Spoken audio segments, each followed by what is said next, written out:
screenplay by David Franzoni, John Logan, and William Nicholson. Chapter 1. Farmer and Soldier.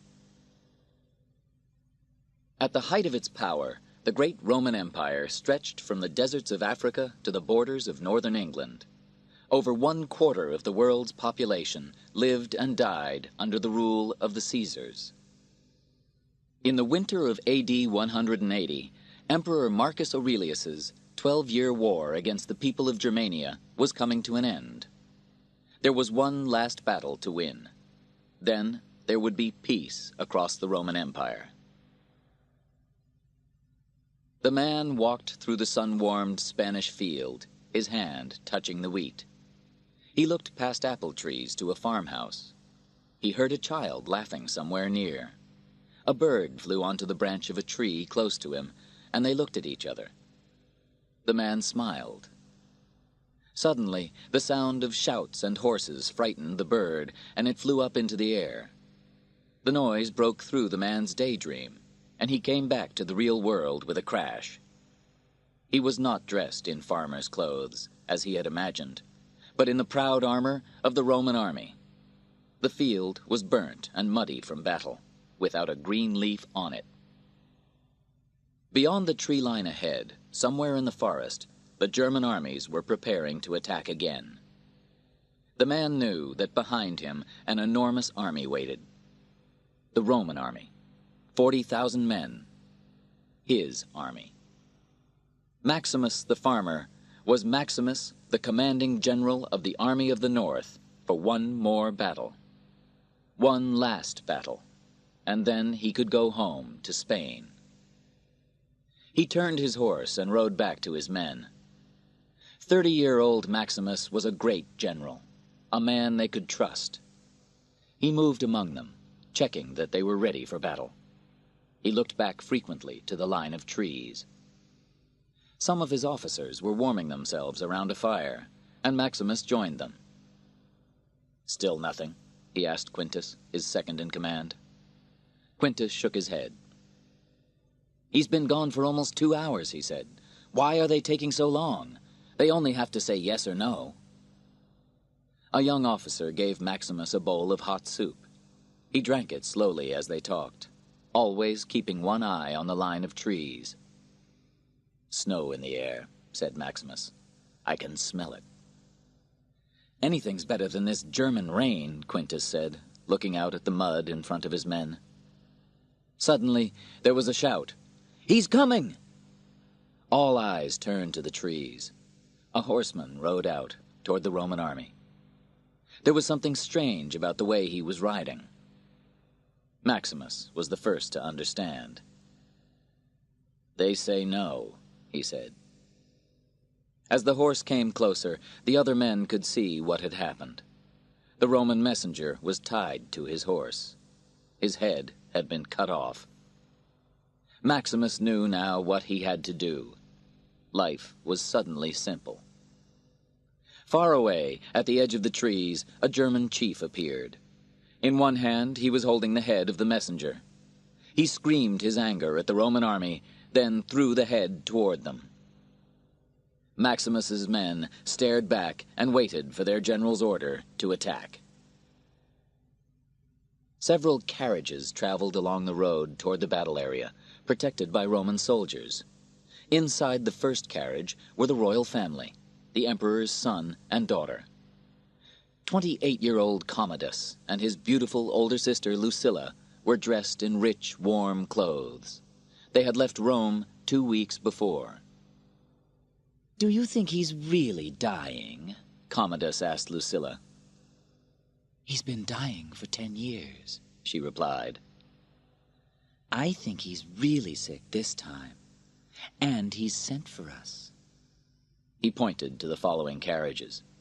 "He sent for the senators, too. If he isn't dying, why does he want to see them?" "Commodus, you're giving me a headache. 2 weeks on the road with you is more than enough," said Lucilla impatiently. Commodus moved closer to her. "No, he's made his decision," he said. "He will name me as emperor. And I know what I shall do first. I shall organize some games. I shall have a hot bath, said Lucilla. The carriage stopped. Commodus stepped down and spoke to one of the guards. "We are almost there, sir." "Good," said Commodus. "Bring me my horse." Under his warm traveling coat, Commodus was wearing Roman armor. He looked handsome and brave, the perfect picture of a new young emperor. The guard brought Commodus his horse. "Take me to my father, and take my sister to the camp."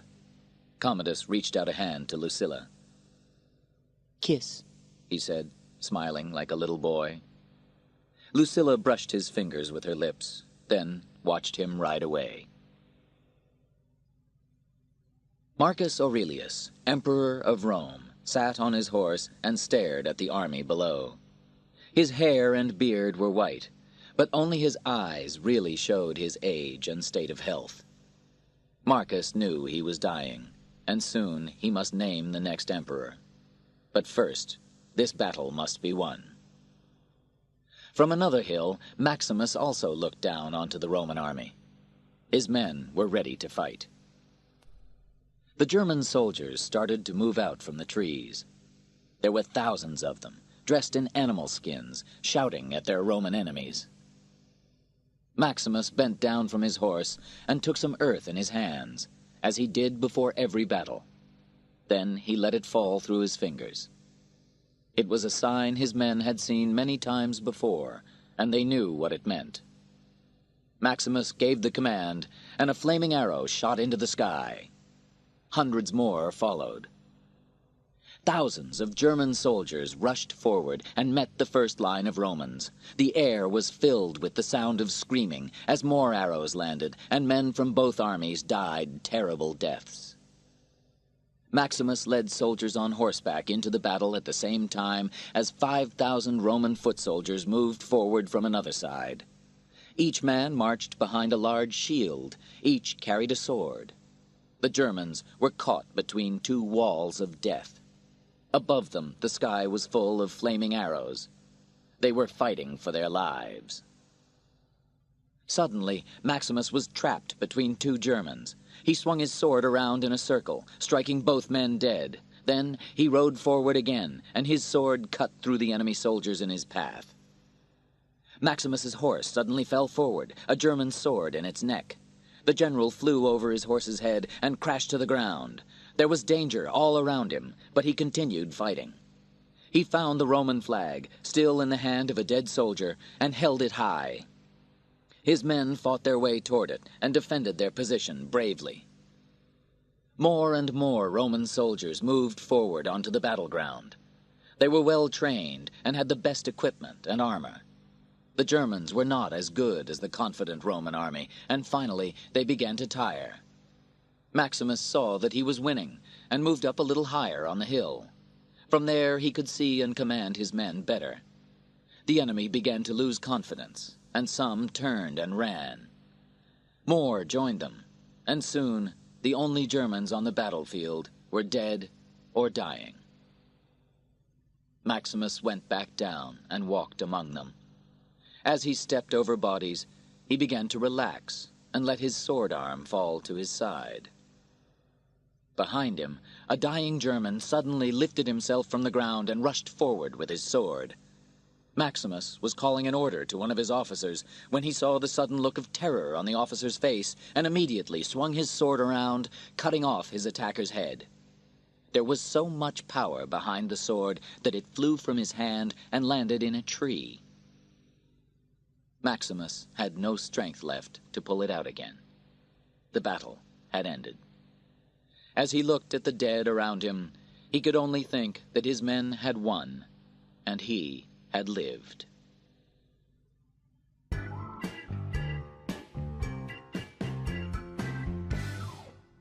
Chapter 2.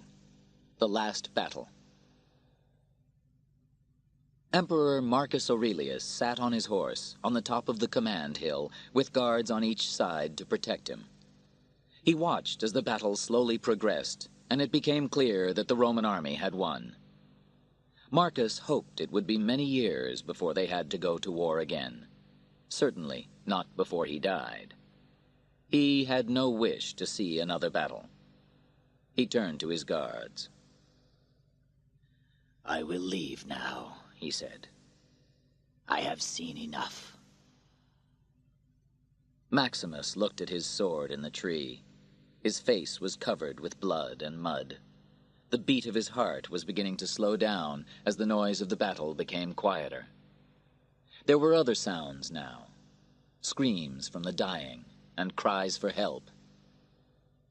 A small bird flew down from the top of the tree and sat on Maximus's sword. Could it possibly be the same bird he had seen before the first explosion of battle? That seemed like 100 years ago. He shook his head and reached for the sword. The frightened bird flew away as Maximus pulled his sword out of the tree. Across the field, doctors were trying to help any Roman soldiers who were still alive. Other soldiers were walking slowly through the men on the ground, looking for Germans left alive and killing them quickly. Maximus walked back toward the command point, sometimes stopping to speak to a dying soldier, sometimes calling for water or medical help. He came to a low hill where the bodies of Roman soldiers had been placed side by side. "Let the sun always be warm on your back," he said softly.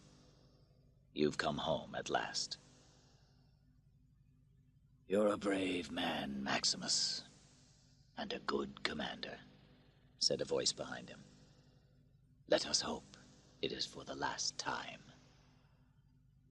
Maximus turned and saw the Emperor. "There's no one left to fight, sir," he said. "There are always people to fight. More glory." "The glory is theirs, Caesar," said Maximus, looking at the lines of dead soldiers. "Tell me," said Marcus, "how can I reward Rome's greatest general?" "Let me go home," replied Maximus quickly. "Ah, home," said Marcus. He gave his arm to Maximus, and they walked together back across the battlefield. All eyes followed the long purple coat and white hair of their emperor. They could see that he moved slowly and with difficulty. He was clearly in pain. Most of the soldiers realized that they were probably seeing him for the last time. And they knew Rome was not likely to have such a good emperor again. Marcus Aurelius and his general walked along the road past lines of tired soldiers. Hundreds of men resting on a hill stood and raised their swords high in the air when they saw them pass. "They honor you, Caesar," said Maximus. "No, Maximus. I believe they honor you," replied the emperor. Maximus looked across at the crowd of brave men and raised his own sword. The men cheered him loudly. Suddenly, Prince Commodus and his guards rode into view. When he heard the cheering and saw the reason for it, Commodus was filled with jealousy. Roman soldiers were honoring a Spaniard above the emperor and his family. It was not right. But he tried to look pleased as he rode up to Marcus and Maximus. "Have I missed the battle?" he said, jumping from his horse. "You've missed the war," said Marcus. "We're finished here." Commodus put his arms around his father. "Father, congratulations," he said. "I shall kill 100 animals to honor your success." "Let the animals live and honor Maximus," said Marcus. "He won the battle." "General," Commodus said, turning to Maximus, "Rome salutes you, and I salute you as a brother." He opened his arms and put them around Maximus. "It has been too long since we last met." "How long?" 10 years, my old friend?" Commodus turned to Marcus. "Here, father, take my arm." Marcus let his hand rest on his son for a minute, then said, I think maybe I should leave you now. Commodus called for Marcus's horse, and some of the guards ran forward to help him. The old man waved them away and looked at Maximus. Maximus came quickly to his side and helped him onto the horse. Without a word to his son, he rode slowly away. Commodus and Maximus stood together and watched the emperor go, each thinking their own thoughts about him. Marcus had won many battles for the glory of Rome, but Maximus would always remember him first as a good man. Commodus's thoughts were very different. He was angry that his father had not put his arms around him. He was jealous because Maximus was asked to help Marcus onto the horse, and the emperor had spoken privately to him. He swung himself back onto his horse and rode away, followed by his guards. A city of hospital tents had been built. There were thousands of wounded Roman soldiers, and the doctors were busy all night. Maximus came out of one of the tents. He was sad that so many men were badly hurt, and he knew that many more would not live until morning. He turned and walked back to the main camp. In the biggest tent, many of the officers were celebrating. There was wine and food. They were laughing and shouting. These were the lucky men who had cheated death. The emperor sat in a chair in the center of the tent and received visitors. 2 senators, Falco and Gaius, had just arrived. "We greet you, Marcus Aurelius," Falco said. "And we bring greetings from Senator Gracchus. He waits to honor you when you return to Rome."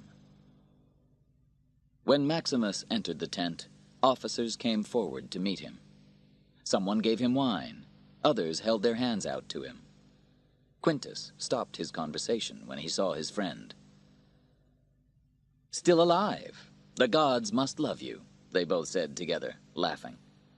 Maximus moved through the tent, with Quintus and some of his other officers following behind. Through the forest of men, Maximus could see Marcus Aurelius surrounded by a group of people. As he got nearer, he saw Commodus at the emperor's side, with the 2 senators. Maximus paused to speak to another officer. "Back to Rome now, General?" the man asked. "I'm going home," Maximus said. "To my wife, my son, and my fields of wheat." "Maximus the farmer," Quintus said, laughing. "I still can't imagine that." "Dirt washes off more easily than blood, Quintus," replied Maximus. Commodus, Gaius, and Falco came toward Maximus. "Here he is," said Commodus, "the hero of the war." Maximus was not happy that Commodus had said this in front of his brave officers. To him, they were all heroes. Commodus introduced the 2 senators. They were smart politicians, and they saw that Maximus could have an interesting future in Rome. The real power was not with the emperor. It was with whoever had control of the army. Commodus led Maximus away to a quieter corner. He spoke softly. "Times are changing, General. I'm going to need good men like you." "How can I help, sir?" "You're a man who can command. You give orders, the men follow your orders. The battle is won." Commodus looked across at the senators. "We must save Rome from the politicians, my friend. Will you be with me when the time comes?" "When your father allows me to go, I will return to Spain, sir," said Maximus. "Home? Ah, yes. But don't get too comfortable. I may call on you soon." Then, seeming suddenly to remember, Commodus said, "Lucilla is here. Did you know? She hasn't forgotten you. And now you are the great hero." He turned away to watch his father leaving the tent with his guards. "Caesar will sleep early tonight," he said. When he turned back again, Maximus had gone. Commodus was anxious. Who did the great general really support? Could he be trusted? Commodus took some more wine and thought carefully about Maximus.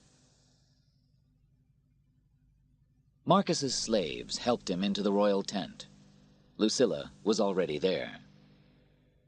"It's a pity I only have one son," Marcus said to her. "You would be a better Caesar than Commodus. Stronger. I wonder if you would also be fair." "I would be whatever you taught me to be," she replied, smiling. She came to his side and kissed him. "How was the trip?" Marcus asked. "Long. Boring. Why have I come?" asked Lucilla. "I need your help," said her father, "with your brother. He loves you. He always has. Soon, he is going to need you more than ever." Lucilla did not know what to say. "No more. It is not a night for politics," Marcus said. "It is a night for an old man and his daughter to look at the moon together. Let us pretend that you are a loving daughter, and I am a good father." Lucilla took his arm, and they walked together into the cold night air. "This is a pleasant fiction," she said, smiling at him. Lucilla understood him. She knew that her father would love to be just a simple old man, sharing a little time with his daughter. But he was Emperor of Rome, and for him, life was much more complicated. In the cold morning, at the edge of the forest, a group of men were training for battle. Commodus and his guards were practicing sword fighting, striking at small trees. The young prince was proud of his body. He was strong and healthy as a result of the strict training he did every morning. His training program was taken straight from the Gladiator schools, where men learned to fight for their lives. His greatest wish was to fight against real gladiators, although he knew that his father would never allow it. Marcus had ended the tradition of gladiator fights in Rome. Maximus passed by the small group of men in the early morning light and noticed that the emperor's son was among them. He was not surprised. He had heard plenty of stories about Commodus, how strong and skilled he was. He had also heard that Commodus was a cruel man, but he tried not to believe that. There were always jealous people saying bad things about the royal family. Maximus walked to Marcus's tent. The emperor's guards let him through the entrance without any questions. They were expecting him.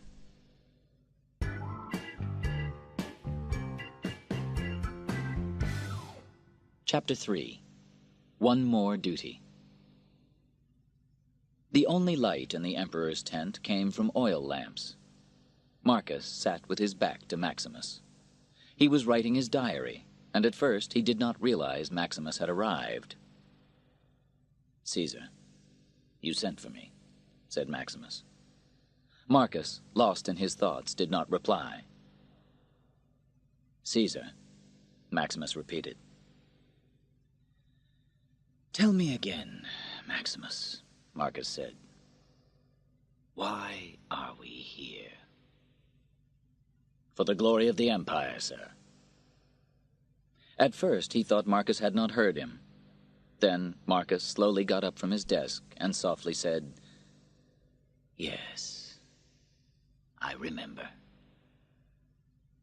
He walked over to a large map of the Roman Empire and waved a hand across it.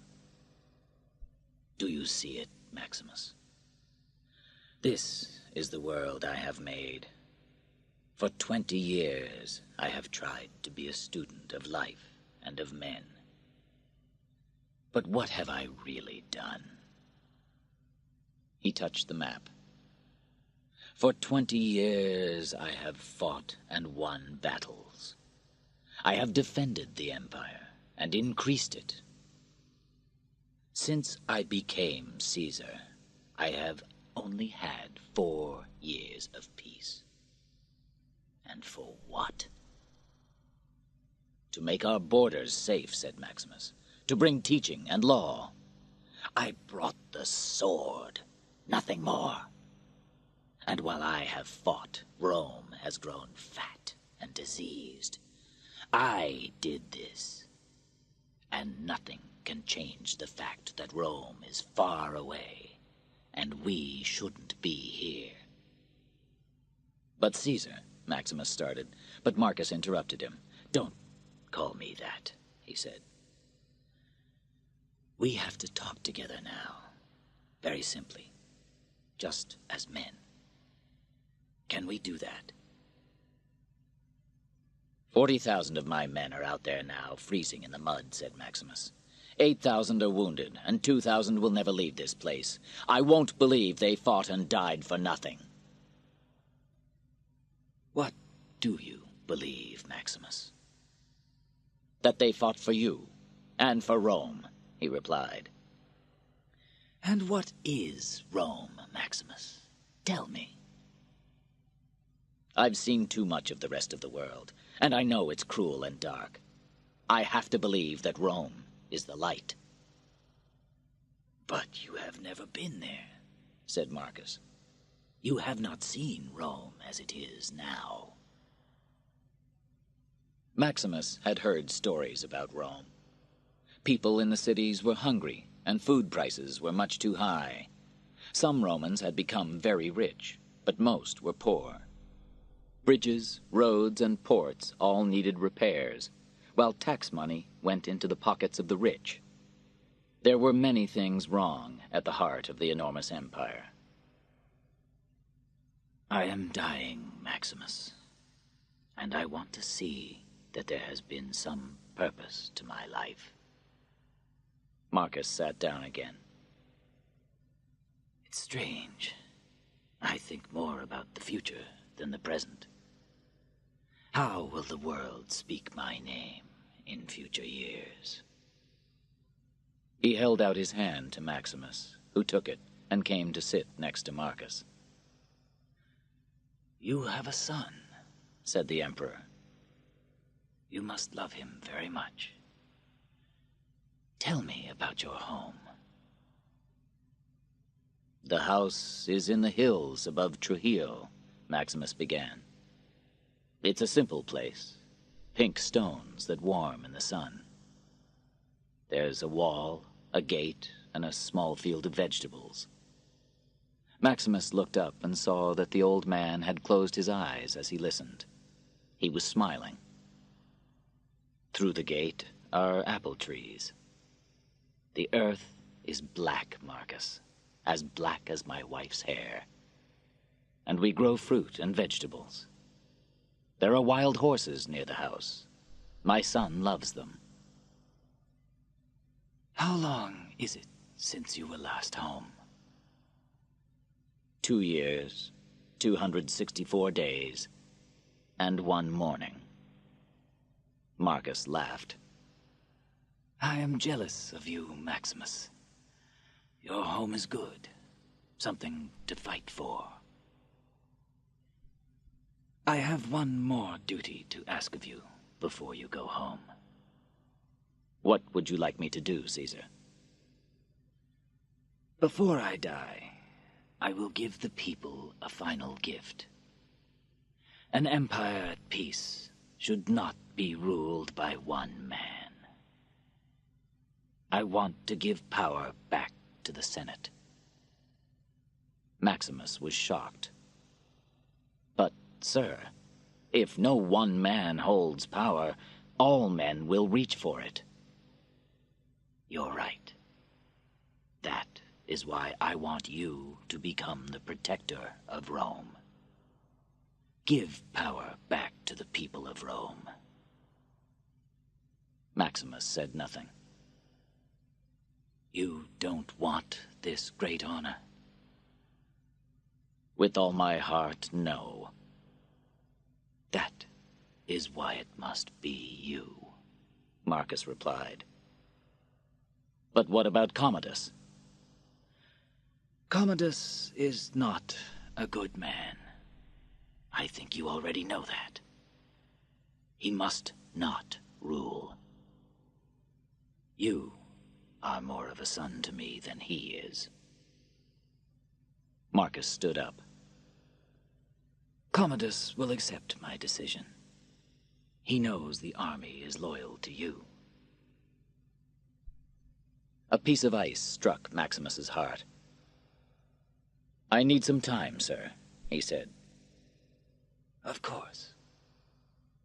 By sunrise tomorrow, I hope your answer will be yes.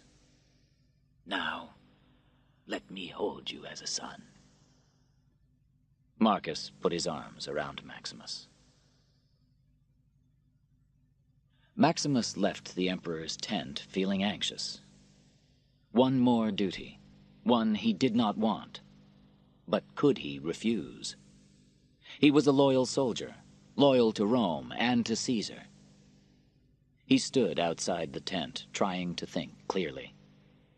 Suddenly, there was a voice behind him. You are my father's favorite now. Maximus turned and saw Lucilla. As their eyes met, a shock of emotion ran through them both.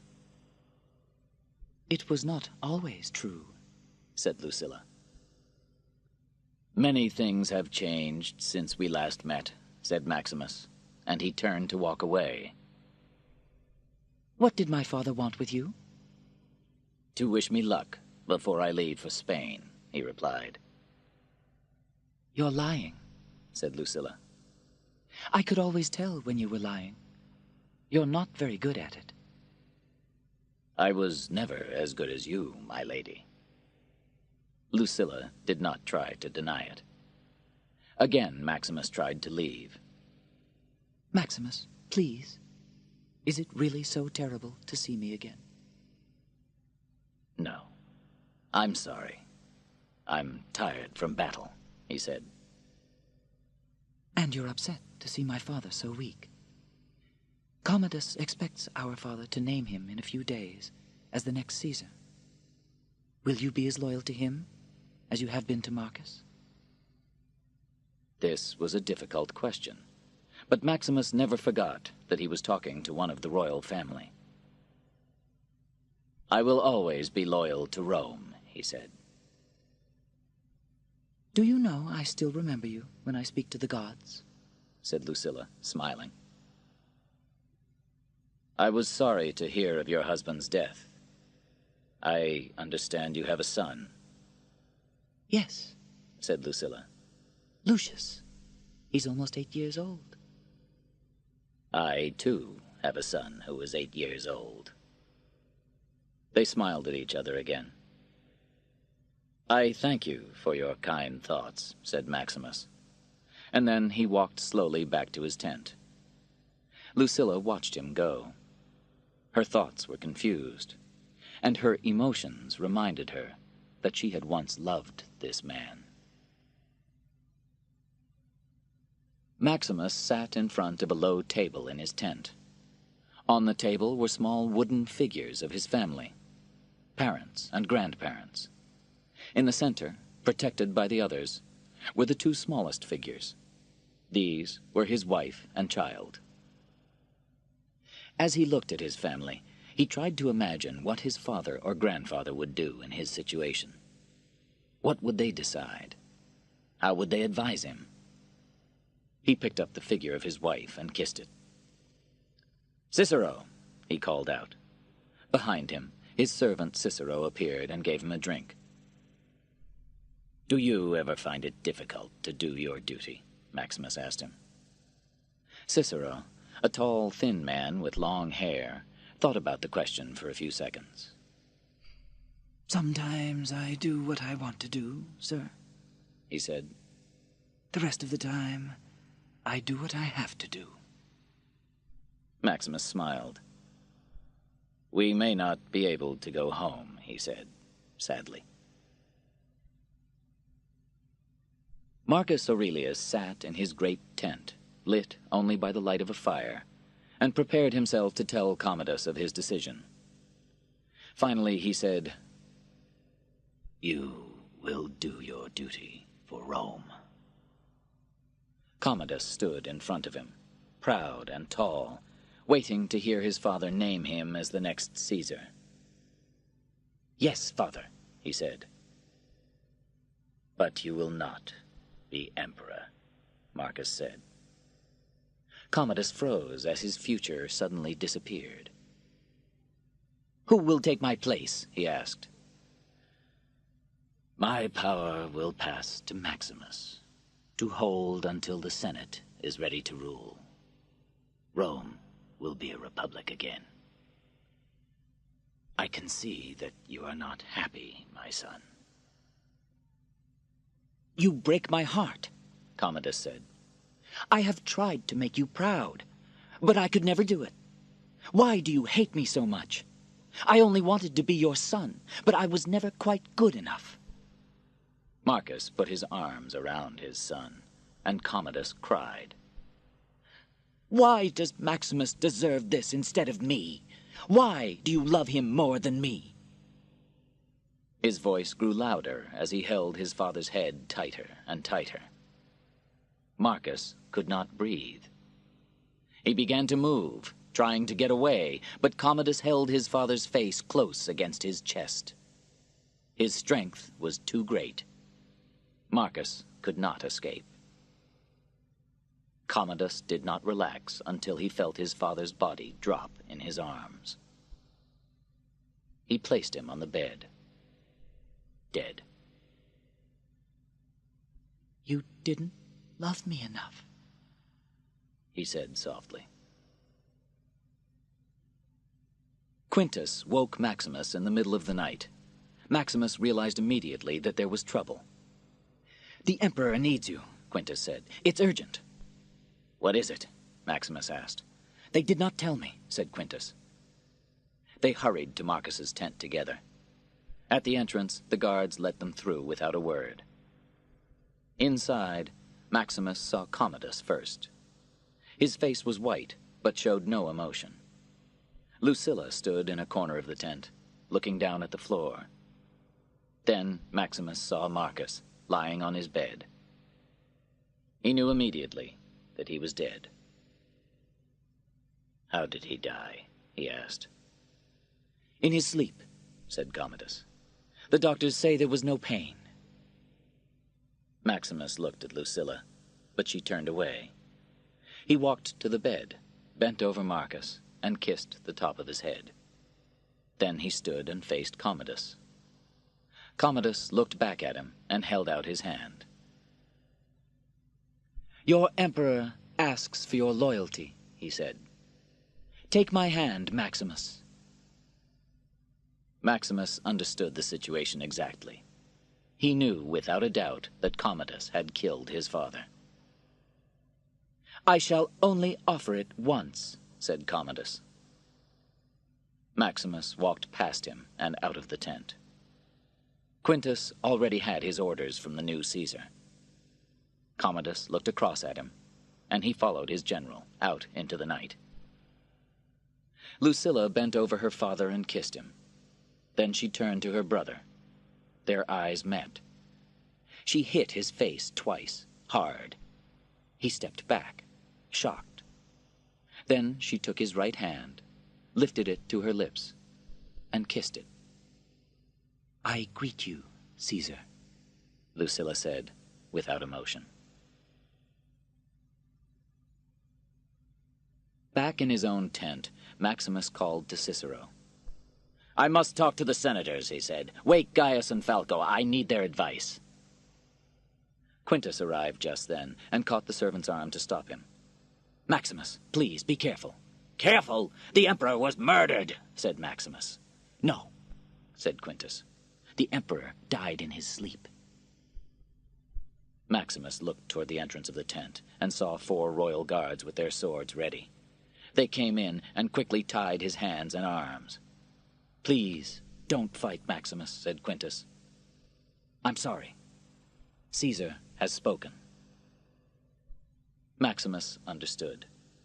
Quintus was a soldier, and his orders had come from the top. He had to obey. "Quintus, promise me you'll look after my family," said Maximus. "Your family will greet you in the next world," Quintus said quietly. Maximus jumped at him in anger. One of the guards hit the prisoner on the back of the head with the handle of his sword, and Maximus fell to the ground. "Take him as far as the sunrise, and then kill him," said Quintus. It was nearly sunrise, and the 5 horses on the forest road had not passed anybody for several hours. Here there was nothing. No help. No hope.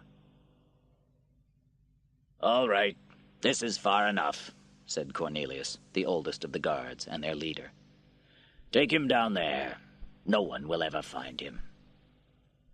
2 of the guards climbed from their horses and pulled Maximus from his horse. His hands were still tied in front of him. Cornelius searched in his bag for something to eat. He would make sure the orders from Caesar were obeyed, but he did not want to have Roman blood on his hands. The other man, Salvius, stayed with the 3 horses. The 2 guards led Maximus down the hill. They thought he had given up the fight, but he was like a cat watching a mouse. He could see they were young, and their armor was still new. These were royal guards. They almost never left Rome, and they did not usually go into battle. They were not experienced fighters. "This is good enough," said one of them. "On your knees." Behind Maximus, one of the guards was ready with his sword to cut off his head. The second guard stood facing Maximus. Maximus sunk to his knees and closed his eyes. As the sword came down, he turned very quickly and caught it between his hands. Then he brought the handle of the sword up into the guard's face. In the next second, he turned again and struck the sword through the other guard. As he got to his feet and turned back to the first man, he saw his chance and pushed the sword through his body. On the road above, Cornelius and Salvius were waiting on their horses. They heard a cry from below, and then it was quiet again. Cornelius sent Salvius down to make certain Maximus was dead. The guard rode down the hill, but saw nothing of his friends. Suddenly, he felt there was someone behind him. He turned in time to see Maximus's sword as it flew through the air toward him and landed in his chest. He fell to his death. Cornelius was still on his horse, eating his bread and meat. He heard some noises below, moved across the road, and looked down into the trees. With no sound at all, Maximus came onto the road behind him. "God!" he shouted. Cornelius turned around and rode toward Maximus at full speed, his sword ready. As they met, Maximus struck his sword upward and back. It cut right through Cornelius's body. Cornelius fell off his horse and lay down to die. But Maximus had also been wounded, with a deep cut to his shoulder from Cornelius's sword. He fought the pain and moved toward the horses.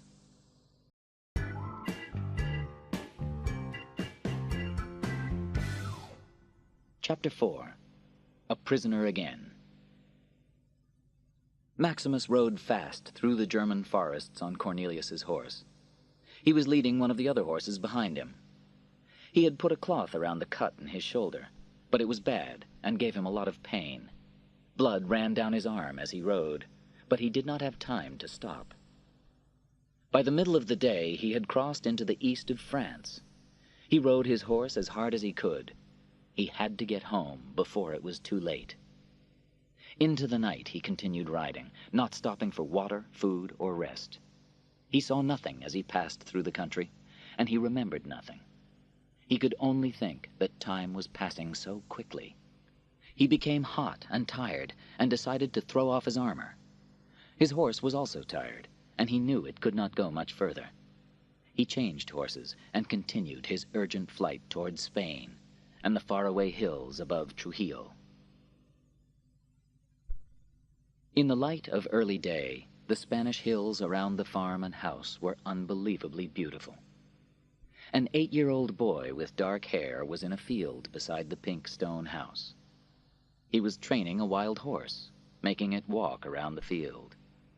A beautiful black-haired woman watched her son working with the horse and smiled. He would have a fine riding horse by the time his father returned. The boy stopped. He saw something. Over a hill, he could just see a battle flag coming in their direction. He shouted with excitement and happiness and ran out of the field. He ran toward the flag, calling, "Father! Father!" The woman, too, looked toward the flag. But there was something about it that worried her. Something was not right, and she suddenly felt anxious. The boy continued to run along the road. Soon soldiers appeared over the hill. But they were not the Roman soldiers he expected to see. He slowed down, then stopped, confused. 20 royal guards were riding down the road, and his father was not among them. He searched their faces again, looking for his father, hoping. Behind him, his mother started shouting out his name. The horses suddenly came faster, riding over the small boy and crashing him into the dirt of the road. Then they rode straight toward his screaming mother. As the hills turned pink and gold with the sunset, a rider raced for his life, killing the horse under him. His shoulder was bleeding badly. He came to the top of a long, low hill and stopped. There was a line of thick black smoke in the distance, and he tried to see where it was coming from. With a cry of pain, he forced the horse forward, racing down the far side of the hill. Would he arrive in time? Maximus's worst dream did not equal the sight in front of him. His family home and farm were burning, completely destroyed. The wheat and the apple trees were burnt black, and smoke still curved upward from the last stones of his house. 2 pink stone chimneys were left standing. Nothing else. He stopped the horse violently. It fell over onto its side, and Maximus was thrown off. His stomach was sick with fear. He knew now what he would find. He stopped before the field of vegetables, looked up, and forced himself to breathe. There, hanging on ropes, were the burnt bodies of his wife and son. There was almost nothing left of them. He reached up with both hands to touch his wife's feet. A terrible scream came from him, and he sank to the earth. His world was now dead. Maximus dug one deep hole in the black earth on the hillside for his wife and son. He pushed the earth back over their broken, burnt bodies and cried. He looked down toward the ruin of the house he had built, to the dead apple trees. He spoke to his loved ones through his tears. "Lie in the shadow of the trees, my loves, and wait for me there." He fell onto the earth beside them. They came because they had smelled the smoke in the air. Fire meant there was something to be found and taken. These were Spanish thieves, and their chief was a big mountain man with a black beard. They found the man lying dead on the black earth. Hands touched his shoes, expensive leather shoes. Other hands moved over his soldier's clothes, fine dark red cloth. Suddenly, the dead man moved. The hands on his body stopped. Something was said in a strange language. Everyone waited. The big man on the ground did not move again. The chief made a sign to his men, and the hands roughly took hold of Maximus and pulled him away. Days and nights passed, and for Maximus it was like a never-ending feverish dream. Terrible pictures crossed his mind as he lay close to death in the open carriage they had thrown him into. He dreamed of wild animals close to his face. Then he was on a ship, traveling across water. A large African man smiled down at him. He saw views of the desert, faraway mountains, heard shouts in a strange language. It was hot, too hot to breathe. Maximus's eyes opened slowly. Centimeters away from his face was a wild tiger, and this one did not go away when he closed his eyes and opened them again. He looked around and realized that he was one of several men chained together in a slave carriage. There were small windows at the front and back and on both sides. He looked through one of the windows and saw other carriages traveling with them. Wild animals in chains were walking along with them, some close to the window that he was looking through. He fell back onto the floor, thinking, this must all be a terrible dream. When Maximus woke again, he saw 12 slaves, all chained together, all looking at him. Outside the carriage, he could hear men talking in a language he did not understand. Someone was looking down at him, a big African man. "Juba," said the African, giving his name. He too was chained. Maximus moved with great pain and saw that the sword wound on his shoulder was worse than he had realized. Juba was putting something on the wound. Maximus fell back again and slept. When he woke again, the African was still with him. "You see," he said, "now your arm is getting better. It's clean." He put his finger gently on the wound. "Don't die," said Juba. "They'll feed you to the tigers. They're more expensive than we are." Maximus stared at him, and Juba looked down with a small smile on his lips. The desert heat of Morocco was not like anything that Maximus had known. The hot air made breathing difficult. He did not care about breathing, though. Maximus did not care about anything. All around him, men were standing in the sand in a slave market. The buyers walked slowly around, looking at the men and touching them. There was a man with a black beard standing near them, calling out to tell people about his slaves. Maximus stood with the others, looking far away, beyond the people in the market. Physically, he was getting better with Juba's help, but nobody could help the darkness inside him. He did not even care about his own life. Maximus, the Roman general, Maximus the farmer and husband, was already dead. Across the market square, Aelius Proximo sat in a small, dirty cafe and watched everything with interest. Proximo was a large man with big blue eyes and white hair and beard. He looked like a man who enjoyed the good things in life. He drank his tea slowly, as a man measured his feet for new shoes. 2 slave girls sat beside him. "Proximo, my friend," said the man with the black beard. Proximo recognized the man immediately and turned away. "Every day you are here is a great day," the man said, smiling. He came to sit with Proximo. "And today is your lucky day." Proximo caught hold of his arm and held it tight. "It wasn't my lucky day the last time you sold me some animals. They're no good. They only run around and eat. Give me my money back." The slave seller tried to pull his arm away. "I'll give you a special price today, because you are unhappy, just for you. Come and see the new tigers." Proximo let him go and followed him across the square. "Look at this one," said the man.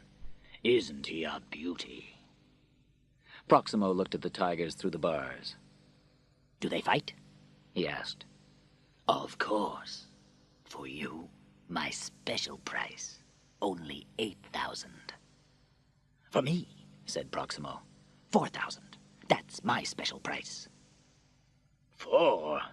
I have to eat." Proximo looked around at the group of men in chains. "Do any of them fight?" he said. "There's a contest soon." "Some are good for fighting, some for dying.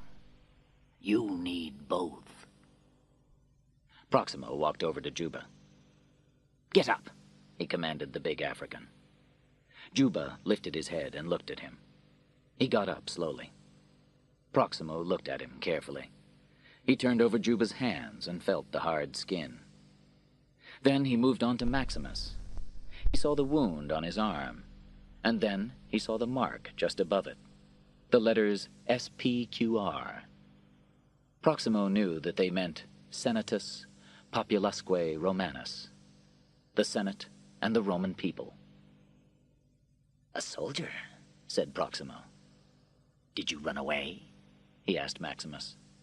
But Maximus said nothing. "Probably," said the slave seller. "They say he's a Spaniard." Proximo walked on and looked at the others. "I'll take 6. 1,000 for all of them," he said. His servant handed him a small brush with red paint on it. 1,000? the slave seller cried. "The African alone should cost 2,000. He whispered to Proximo. "Turn your back on him. He'll kill you." "These slaves are no good," said Proximo as he walked away. Wait! We can discuss the price." Proximo made a mark in red paint on the chests of the slaves he had chosen. "I'll give you 2,000, he said, "and 4 for the animals. But it will be 5,000 for an old friend." The slave seller thought for a second, and then accepted. "But those tigers have to fight," said Proximo. "Don't feed them for a day and a half," said the slave seller, "and they'll eat their own mothers." "Interesting idea," said Proximo as he walked away. His servants pulled the chains tied to Juba, Maximus, and the others, and they were led away. Proximo's carriages arrived in a crowded Moroccan port city. Maximus and Juba sat together with 12 other new slaves. One was a small, very frightened Greek man. He was probably a teacher or a writer. He was definitely not a fighter. The carriage of slaves was followed by several others carrying wild animals, including the tigers. Most of the chained men looked back at the tigers from time to time, not with interest, but with fear. They knew what a hungry tiger could do, and they guessed why they and the animals had been bought together. They drove through some large iron gates. There was no sign on the gates or on the buildings inside, but everyone in the city knew the place as Proximo's school. It was not a place to learn Latin, Greek, or mathematics. It was a school where men learned how to fight, to live one more day in the face of death. It was a gladiator school. Proximo's school was like a castle prison. In the center was a square. On one side were the cages for the animals, and on the opposite side the human prisoners were kept. Maximus and the other new slaves were pushed into their prison, and the doors crashed shut behind them. Maximus noticed the guards. They all carried short swords, and some also had arrows or spears.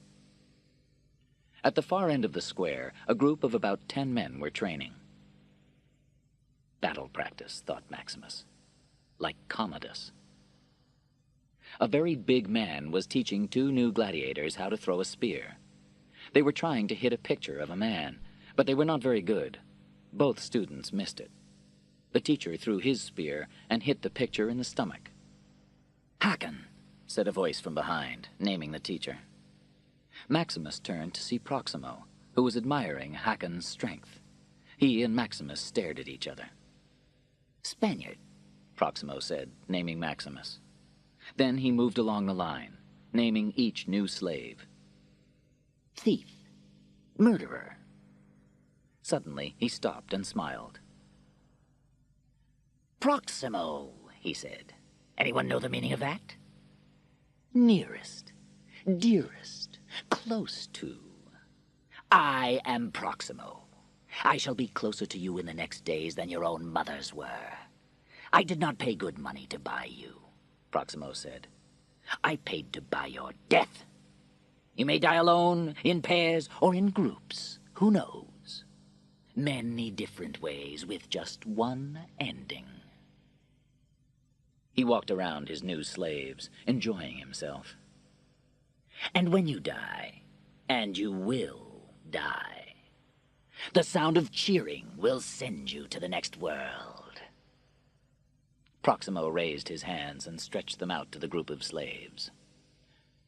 "Gladiators, I salute you. he said.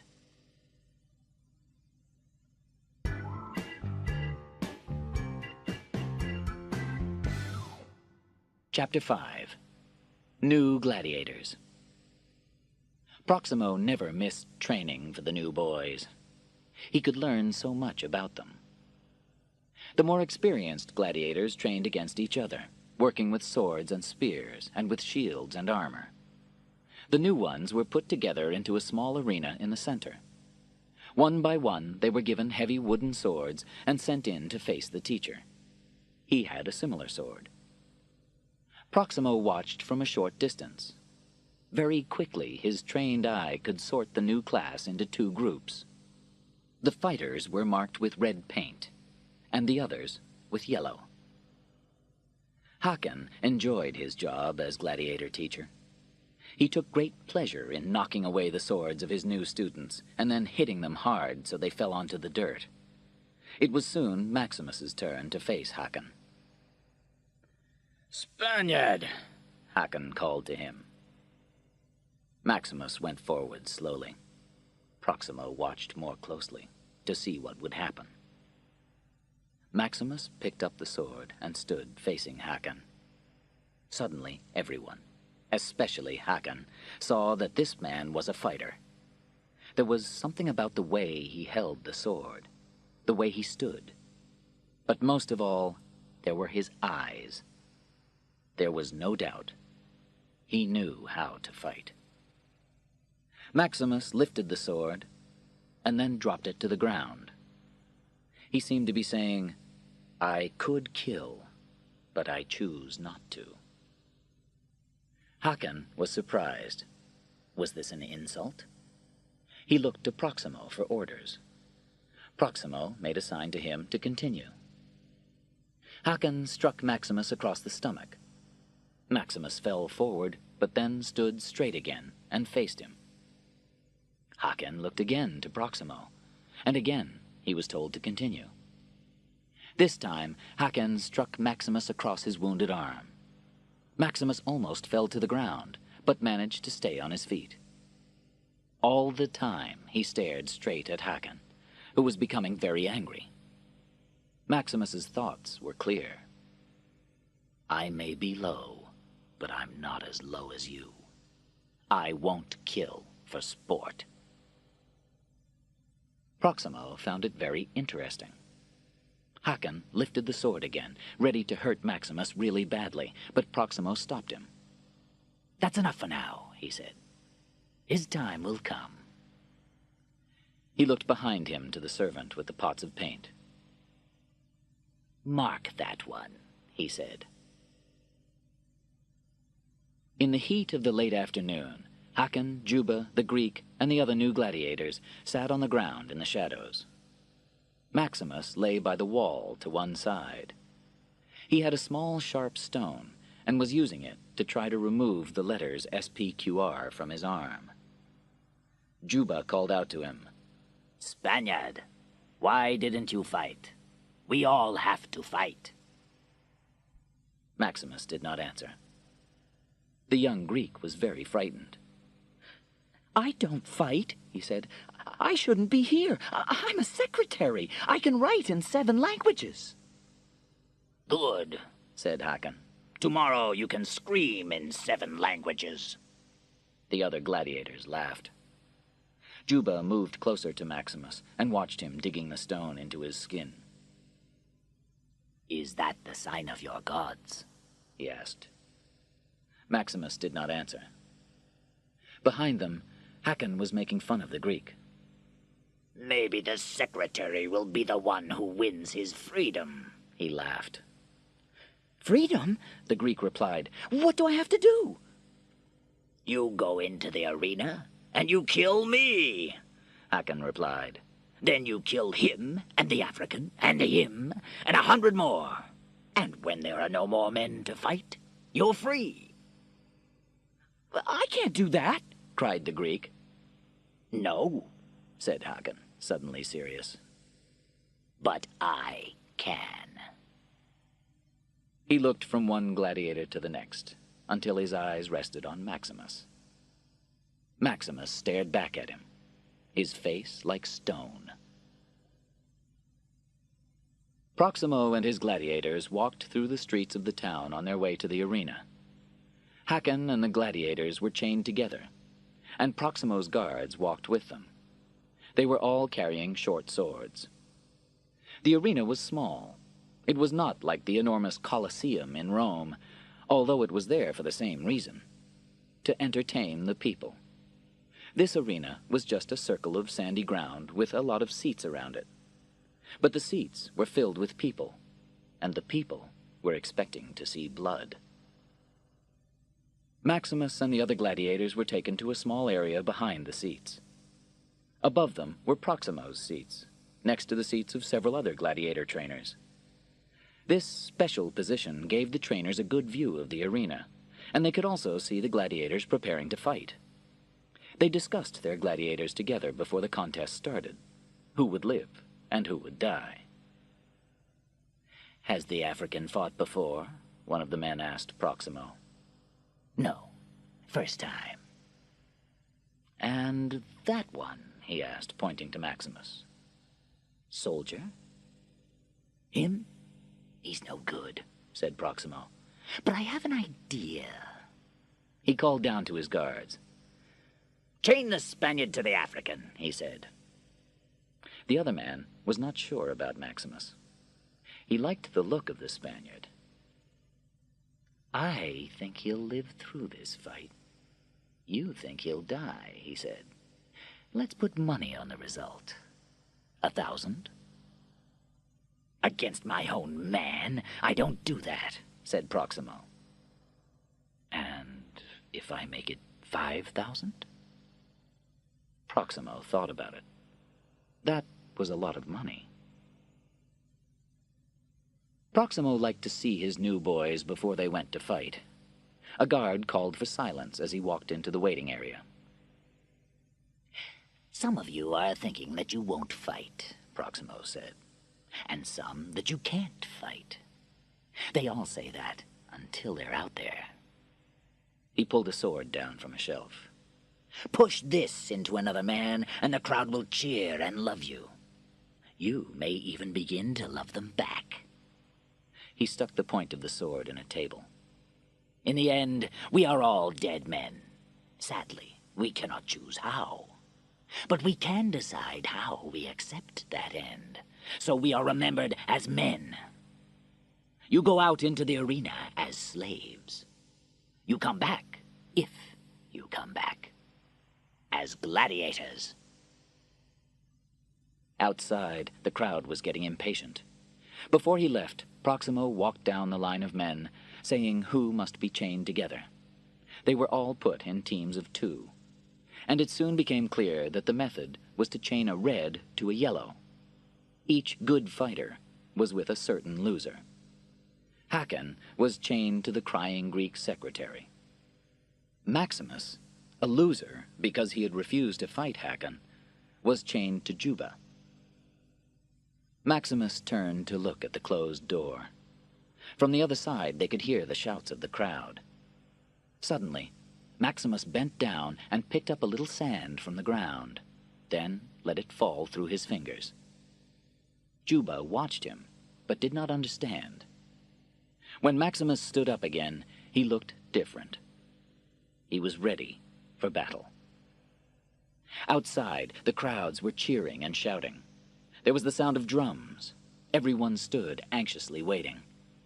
Suddenly, the doors to the arena crashed open and sunlight poured in. For a few seconds, the men were blinded by it. There were trained gladiators already in the arena, waiting, their swords and spears ready for killing.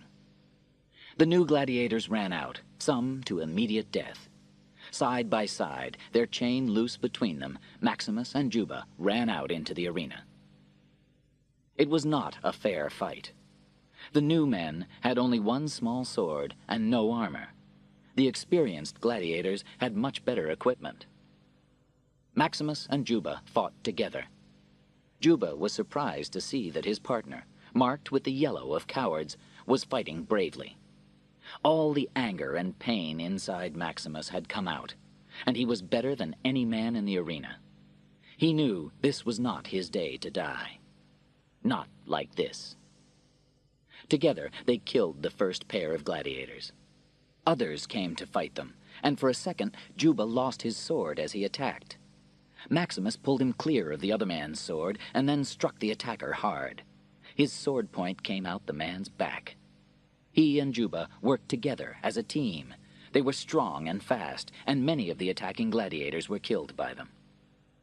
Hakon fought with great power. The Greek was soon killed, and Hakon cut off the man's hand so it was easier for him to move about in the arena. Proximo watched everything closely. The crowd quickly realized that Juba and Maximus were a strong fighting pair and began to cheer them. Soon all the attackers were on the ground. Juba and Maximus looked around and then at each other. But then, as they began to relax, one of the gladiators tried to get to his feet. They ran forward together and pulled their chain tightly around his neck. The fighting had ended. The crowd were on their feet, cheering. Maximus looked at the many bodies around him, and then at the excited faces of the crowd. It made him sick that people were entertained by the sight of men killing other men. He walked toward the entrance and threw his sword into the crowd. It only made them cheer louder. Proximo was pleased with the day's work. He had lost a lot of money, but he had found a new fighter.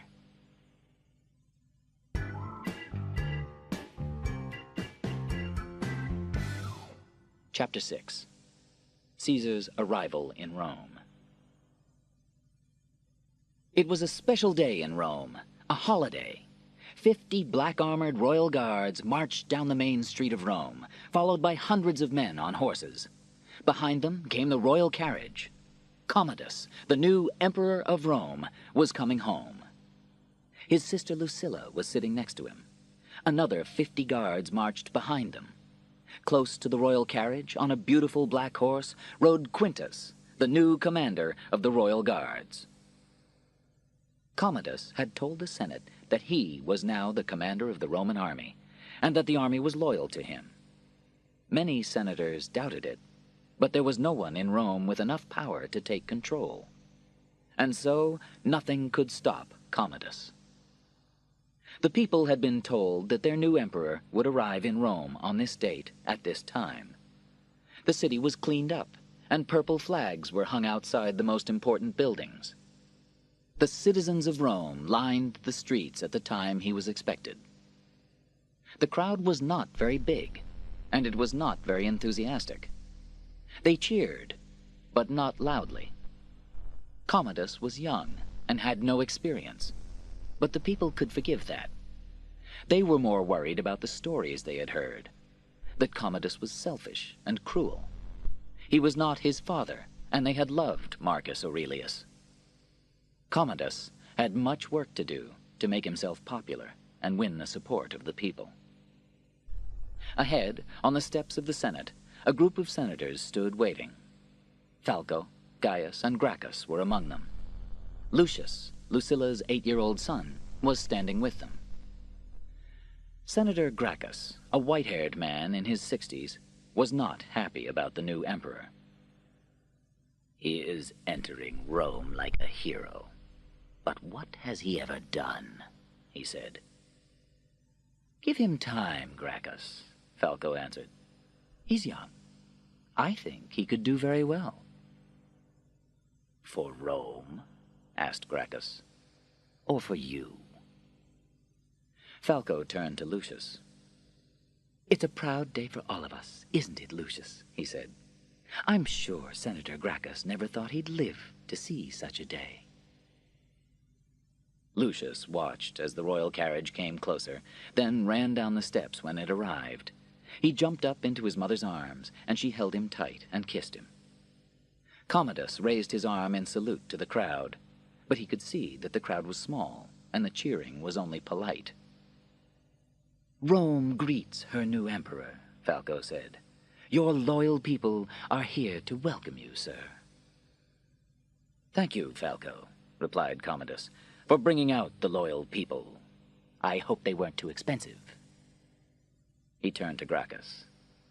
Ah, Gracchus, he said, the friend of Rome. We are happy that you are home, Caesar, Gracchus said. Then he became more serious. There are many problems that need your attention.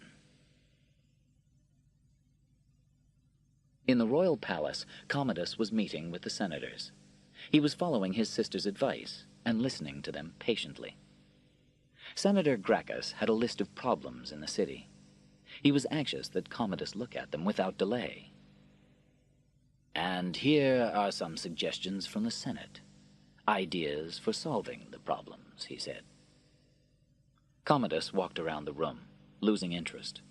Lucilla listened carefully and watched her brother.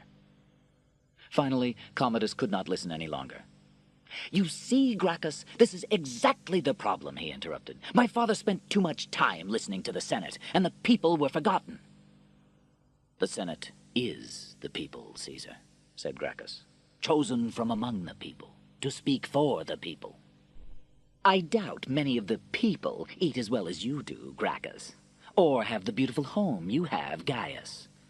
I think I understand my own people, Commodus said. Would Caesar kindly teach us from his own great experience, replied Gracchus.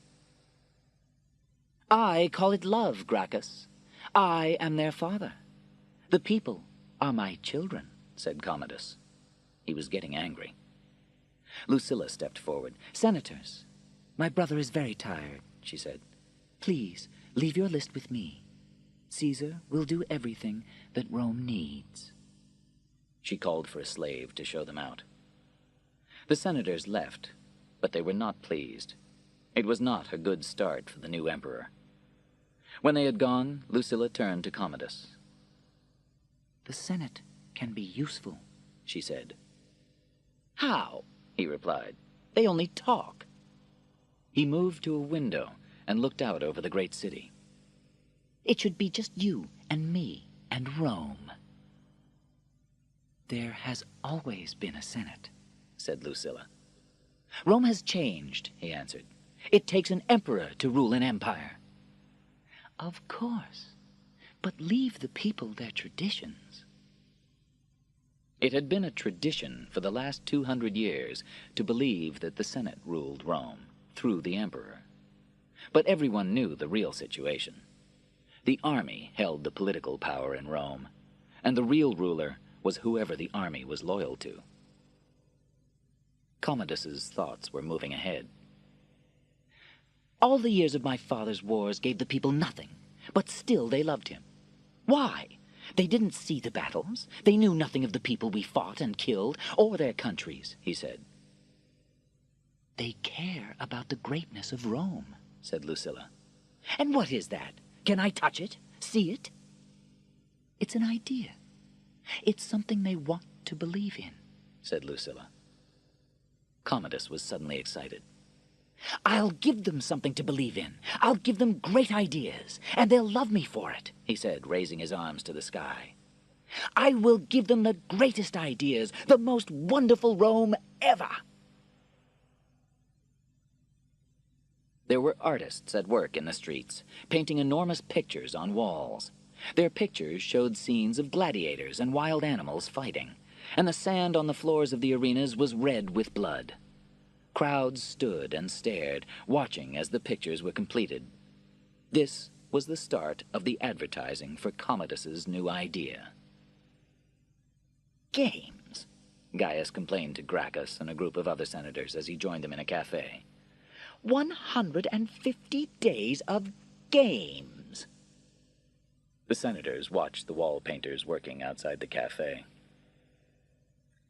He's smarter than I thought, said Gracchus quietly. Smart, said Gaius. All of Rome would laugh at him if they weren't so afraid of his guards. You can't really think that the people will forget Rome's problems and sit back to enjoy these games? He asked. It's completely mad. I think he knows what Rome is, Gracchus replied. He will give them magic, and then they'll have something else to think about. He will take their lives, and he will take their freedom. And still they will shout and cheer. He shook his head sadly. The beating heart of Rome isn't in the walls of the Senate. It's on the sand of the Colosseum. He will give them death, and they will love him for it. The other senators knew he was right. It was a lesson from history. But they did not know that Commodus was planning better and longer games than any emperor before him. And it was all for one reason. Commodus knew he had no choice. He and the Senate did not agree about anything, and he could not be certain of their support. So he had to look beyond the Senate and go straight to the people for his power. The games were the key. As Lucilla had said, the people must have their traditions, and he would not deny his citizens their traditional games. Sitting behind the senators in the cafe, with his back to them, was a small man. None of the senators noticed him, but he was close enough to hear everything they said. The face of the listener was quite ordinary, except that his right eye was missing. He did not see well with only one eye, but he could hear perfectly, and he had a good memory. He was able to collect a lot of information, and he was paid well to repeat it to other ears.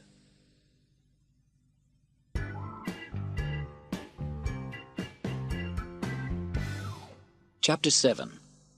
The Spaniard and the Crowd.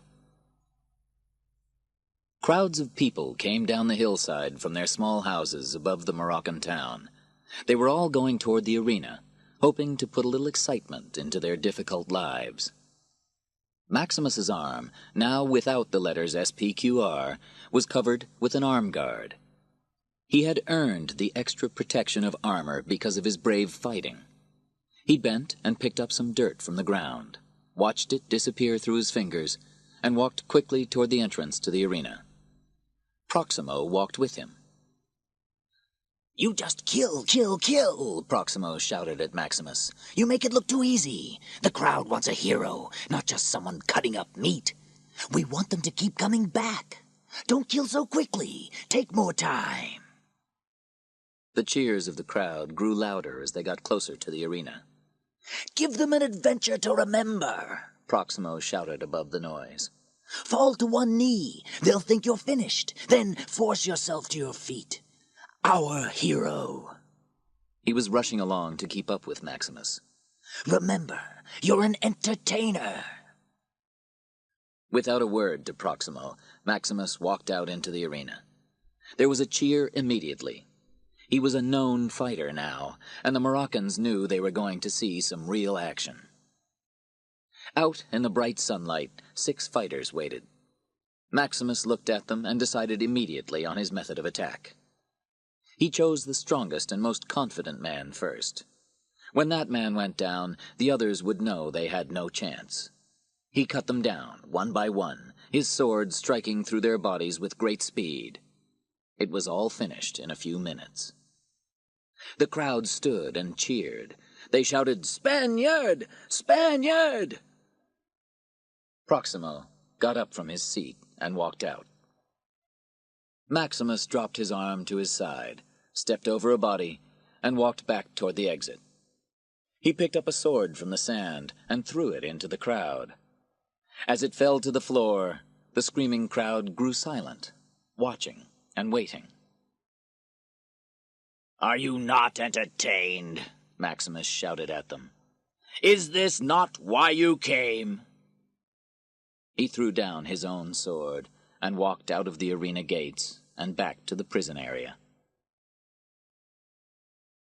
In the cool of the evening, Maximus and Juba stood inside the gates of Proximo's school. They looked out over the desert to the mountains in the distance. "My country. It's somewhere out there," Juba said. "My home. My wife is preparing food, and my daughters are carrying water from the river. Will I ever see them again? I think not." "Do you believe you'll meet them again after you die?" Maximus asked. I think so, Juba said. But I will die soon. They will not die for many years. But you would wait for them. Of course, Juba said. I almost died coming here, said Maximus. You saved me. I never thanked you. Maximus looked at Juba, and there was pain in his eyes. Because my wife and my son are waiting for me. Juba understood. You'll meet them again, he said. But not yet, yes? He laughed.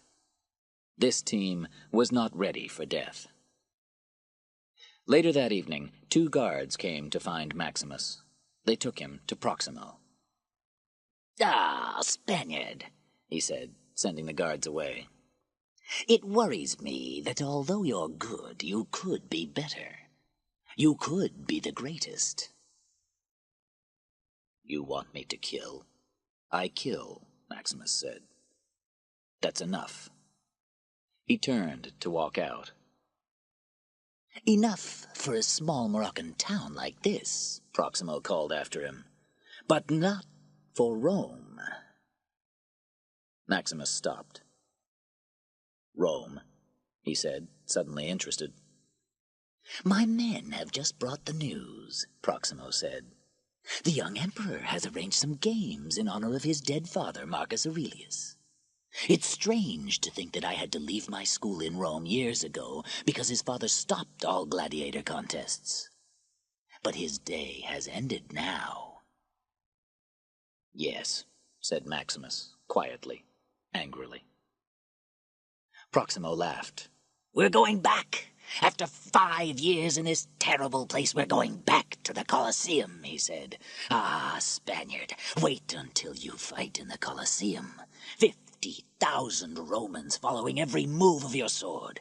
The silence before you strike. The cry that comes after, like a storm. He stopped and looked to the heavens, his eyes shining. Maximus saw the memories lighting up Proximo's face, and suddenly he understood. You were once a gladiator, he said. Proximo looked back at him.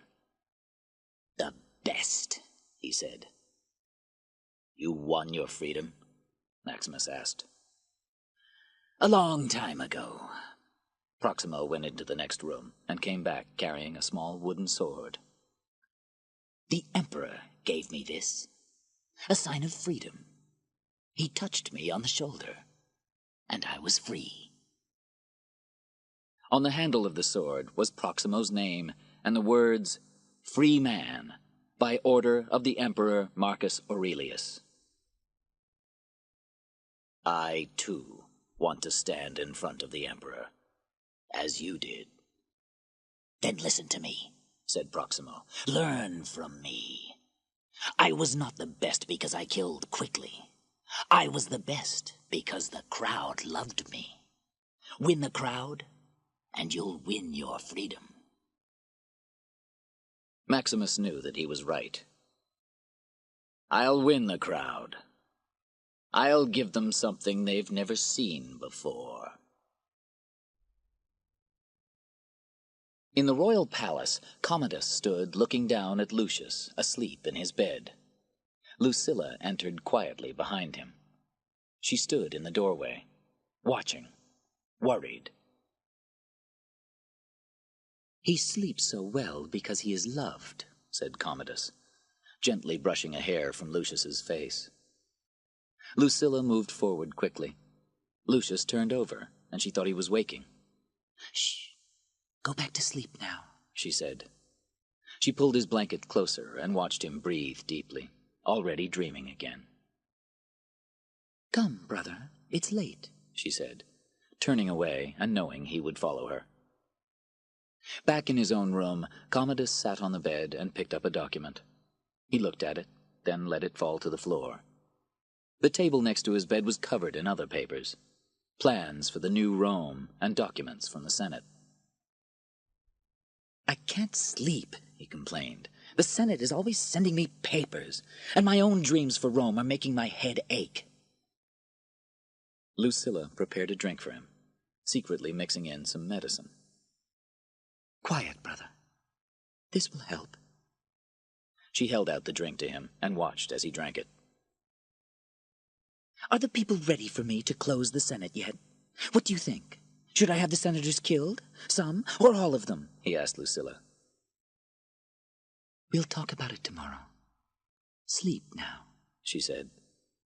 She thought to herself, Rome is in frightening hands. Thank the gods that I am here to control him. Will you stay with me? Commodus asked Lucilla. Still afraid of the dark, brother? Lucilla smiled gently, kissed him, and then started to go. She stopped at the door and looked back. Commodus lay on the bed, a lonely figure, his eyes wide open. Sleep, brother, Lucilla said. You know my dreams would bring terror to the world, he said. Lucilla left. When she was certain that Commodus was asleep, Lucilla quietly left the palace. She went to Senator Gracchus's house, and there, in the darkness, Gaius was waiting for her. He took her arm and led her into the house, where Gracchus met them in the hall. He turned to Lucilla. Do you know, there was a time not very long ago when I held 2 children on my knee, he said with a kind smile. They were the most beautiful children I'd ever seen, and their father was very proud of them. I, too, loved them, very much like my own. And they loved you, said Lucilla. I saw one of them grow strong and good, Gracchus continued. The other grew dark. I watched as his father turned away from him. We all turned away from him. And as he became more and more lonely, there was more hate than love in his heart. Gracchus shook his head sadly. They went into the main room, and Gracchus gave his guests glasses of wine. Lucilla spoke first. Anyone who says anything against the emperor is in danger now, she said. Students, teachers, writers. We must be careful. All to feed the arena. I'm afraid to go out after dark, said Gaius. You should be more afraid in the day, said Gracchus. The Senate is full of Falco's spies. He took a glass of wine and sat next to Lucilla. What is in Commodus's mind? These games are all he seems to care about. And how is he paying for them? Asked Gaius. They must cost a fortune each day, but we have no new taxes. The future is paying, Lucilla answered. He started selling the wheat we have saved. In 2 years' time, the people will die of hunger. I hope they're enjoying the games now, because soon these games will be the reason their children are dead. This can't be true, said Gaius. Rome must know this. And who will tell them? Asked Lucilla. You, Gaius? Or you, Gracchus? Will you make a speech in the Senate, and then see your family killed in the Colosseum? She looked from one man to the other. He must die, she said. Quintus and the guards would take control themselves, said Gaius. And we haven't got enough men. The army may not be loyal to us, said Gracchus. No, we must wait, prepare, and be ready. We can do nothing while he has the support of the people. But every day he makes more enemies. One day he will have more enemies than friends, and then we will strike. Until then, we must be patient. Proximo and his gladiators were near Rome by late afternoon. Proximo could see that something had changed since he left 5 years before. Rome had become an army camp. When they were inside the city walls, he noticed other things. The city was poorer and dirtier than he remembered it. At last they arrived at Proximo's old school, where the gates were still locked, as he had left them. The gladiators were glad to get out of the box they had traveled in. They looked around. Across the rooftops of Rome, only a short distance away, was an enormous building, the great Colosseum. Maximus, Juba, and the others stared at it, listening to the sound of 50,000 voices shouting for blood. Each man was thinking, "Is that where I die?" From the great arena came another sound. "Caesar! Caesar!" Proximo knew this meant that the emperor had just arrived. He looked across at Maximus. "Win the crowd," he said softly. Maximus had only one thought. He is there. He is close. The time is coming when I will see him myself. The man I live to kill. It was late morning of the following day when Maximus and the other gladiators were taken to the Colosseum. They were put into cages under the seats of the arena. Crowds of people came past to look at the new fighters, to guess which ones were winners and which would die. Maximus sat at the back of the cage, taking no notice of them. He could hear Proximo talking loudly to a man called Cassius, whose job was to organize the contests in the Colosseum. He also had to please the emperor. "The emperor wants battles," Proximo shouted. "My men are highly trained single fighters. I refuse to let them die like that. They will be wasted in this stupid piece of theater." "The crowd wants battles, so the emperor gives them battles," Cassius replied. "And your gladiators are going to act the Battle of Carthage. You have no choice." Their voices grew quieter as they walked away. Among the passing crowds were some young boys from rich families, watched by their servants. Maximus took no notice of them, until a voice suddenly made him turn his head. "Gladiator!" It was one of the boys, fair-haired and about the same age as Maximus's son. "Gladiator, are you the one they call the Spaniard?" he asked. Maximus moved closer to the boy. "Yes," he said. "They said you were enormous. They said you could squeeze a man's head until it broke with just one hand," said the boy. Maximus looked down at his hand. "A man's? No," he said. He held out his hand and smiled. "But maybe a boy's." The boy smiled back. "I like you, Spaniard," he said. "I shall cheer for you." Maximus was shocked. "They let you watch the games?" he asked. "My uncle says they will make me strong," the boy replied. "But what does your father say?" "My father's dead." The boy's servant came to him and took his hand. "Come, Lucius. It's time to go." "Your name's Lucius?" asked Maximus. "Lucius Verus, like my father," Lucius said proudly. He turned and left, followed by the servant. With a shock, Maximus suddenly realized that the boy must be Lucilla's son. He searched the crowd. Was Lucilla somewhere out there? But although he kept looking, he could not see her. He could only see the faces of people who were thirsty for blood.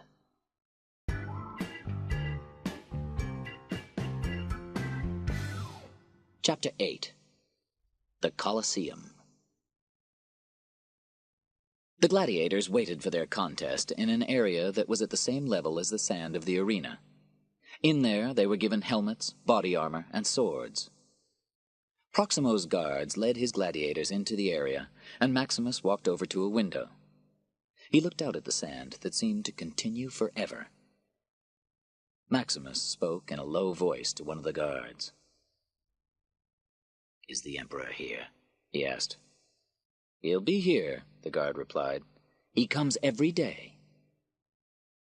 One of the guards held out a helmet to Maximus. He shook his head and looked instead at the other helmets. He chose one with a better face guard and tried it on. He turned his head back toward the arena, knowing that now his face could not be recognized. Proximo's gladiators were armored and ready, They were dressed to look like soldiers from Carthage. They carried spears and long, curved, heavy shields. As they waited to go out into the arena, an official spoke to them.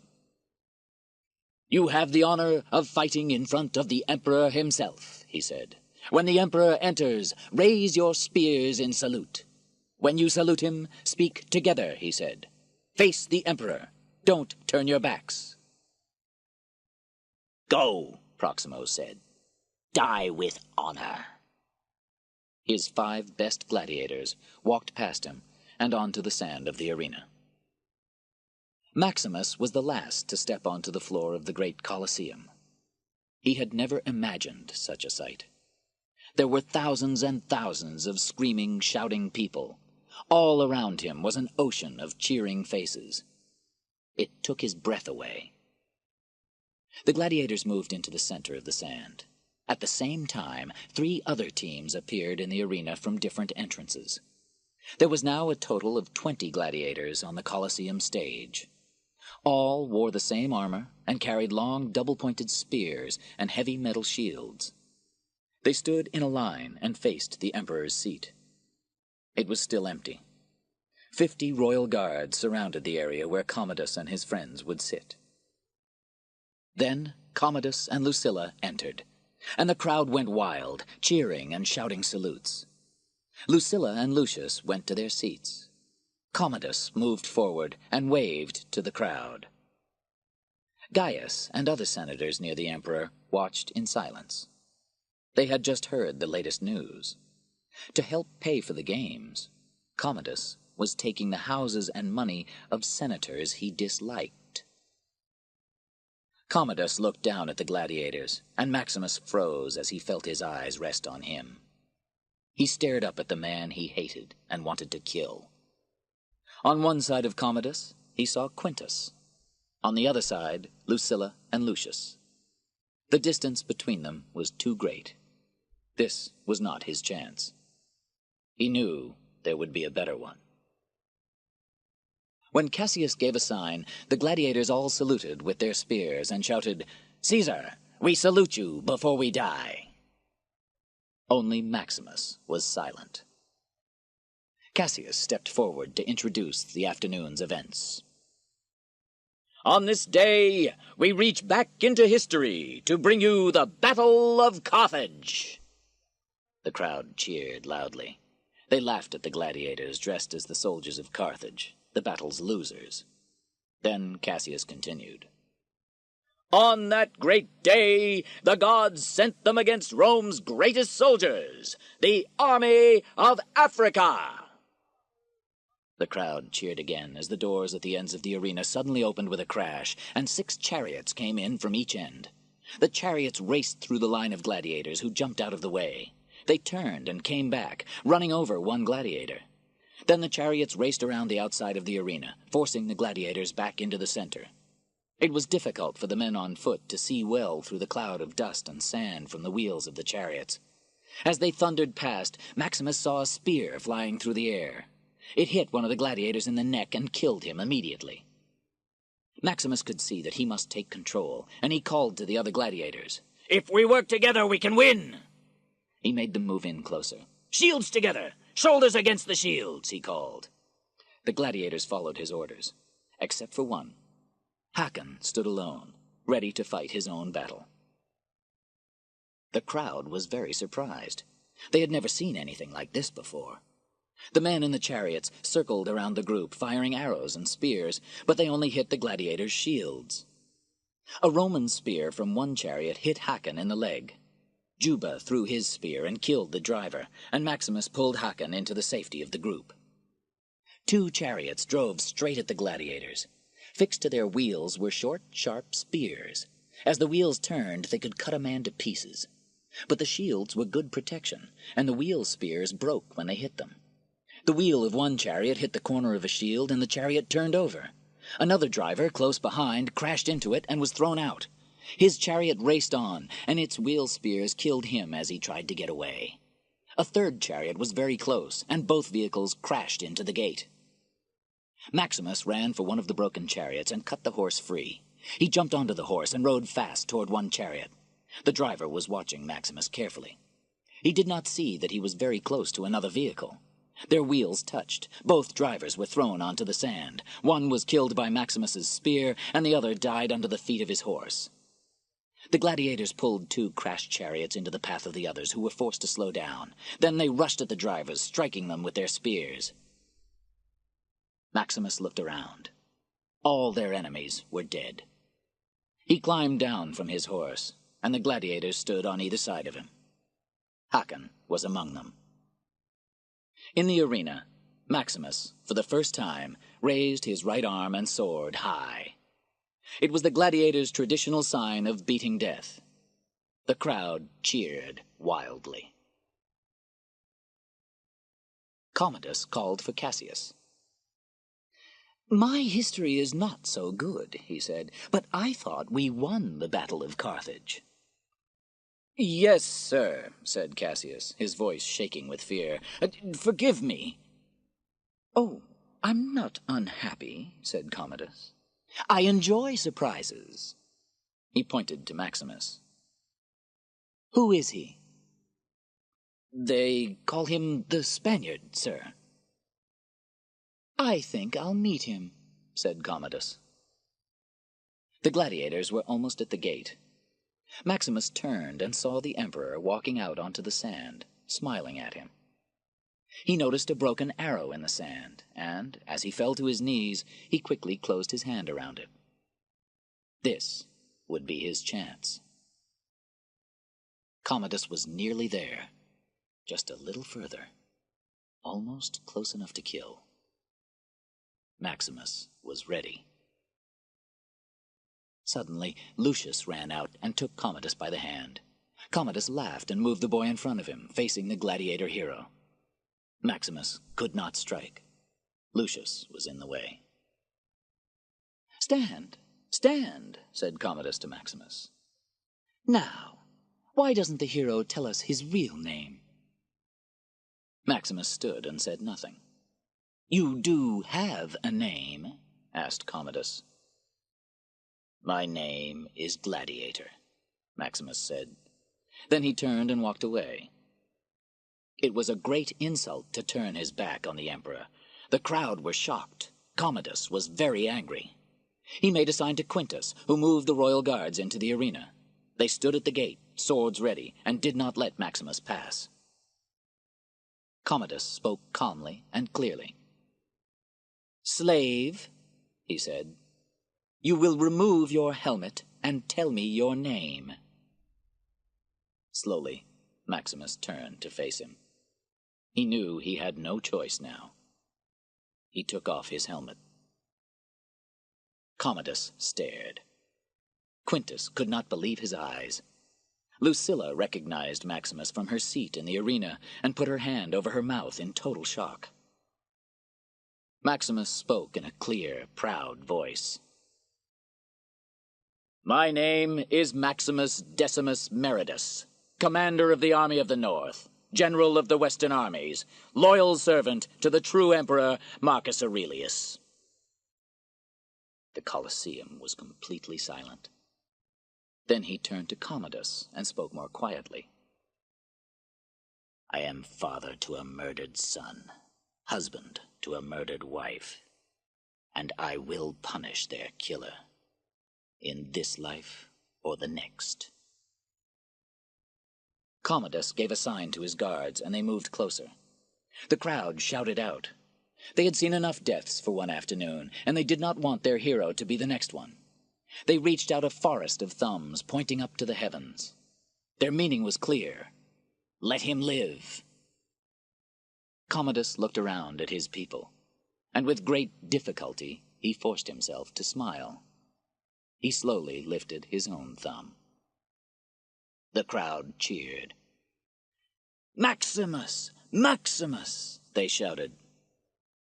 Lucilla and the senators could not believe the scene happening in front of them. Another shocked face was watching from his seat in the Colosseum. It was Cicero, Maximus's servant in the army. As he watched the general, his mind saw many possibilities. Maximus led his men from the arena. He looked back just once from the gate and thought, the battle hasn't ended yet. In the darkness of the palace, Lucilla stopped in front of the doors to Commodus's room. She took a deep breath before she entered. Commodus sat calmly at his desk signing papers. Lucilla was surprised that he was not still in a violent temper. When he returned from the Colosseum, he had screamed in anger and attacked a picture of Marcus Aurelius. Now he was quieter and behaving quite normally. She walked up to the desk. Why is he still alive? He asked her. I don't know, she said. He shouldn't be alive, her brother said. That makes me angry. I am terribly angry. Lucilla watched him carefully, waiting for an explosion. I only did the things I had to do, said Commodus. Father's plan was crazy. The Empire, Rome, they must continue. You do understand that, don't you?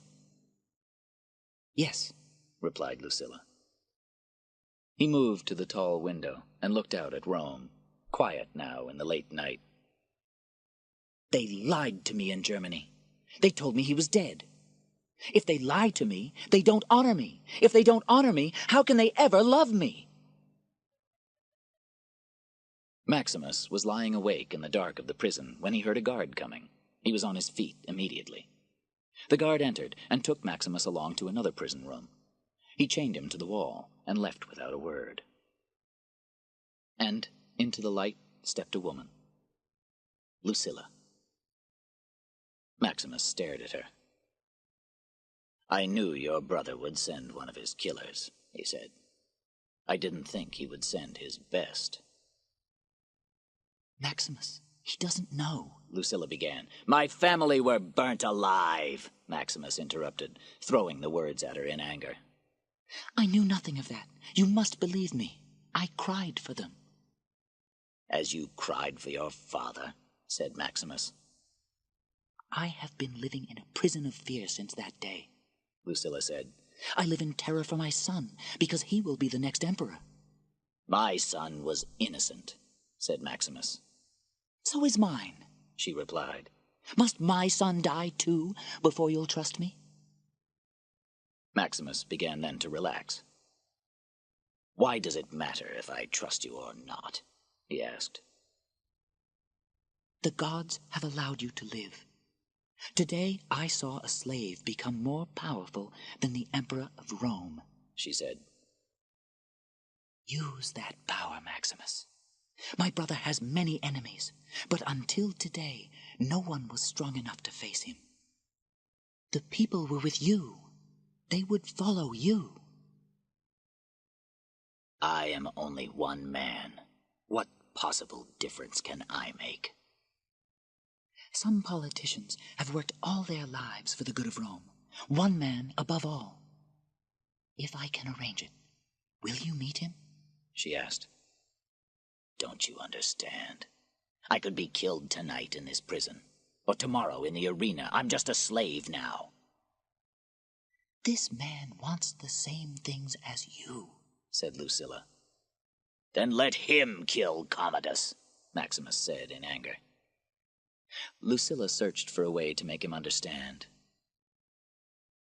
I knew a man once, she said. He loved my father very much, and my father loved him. This man served Rome well. That man is gone, said Maximus. Your brother did his work well. Let me help you, said Lucilla. Yes, you can help me. Forget you ever knew me, Maximus replied, and never come here again. He shouted for the guard. This lady has finished with me, he said. The guard unlocked the door and led Maximus away.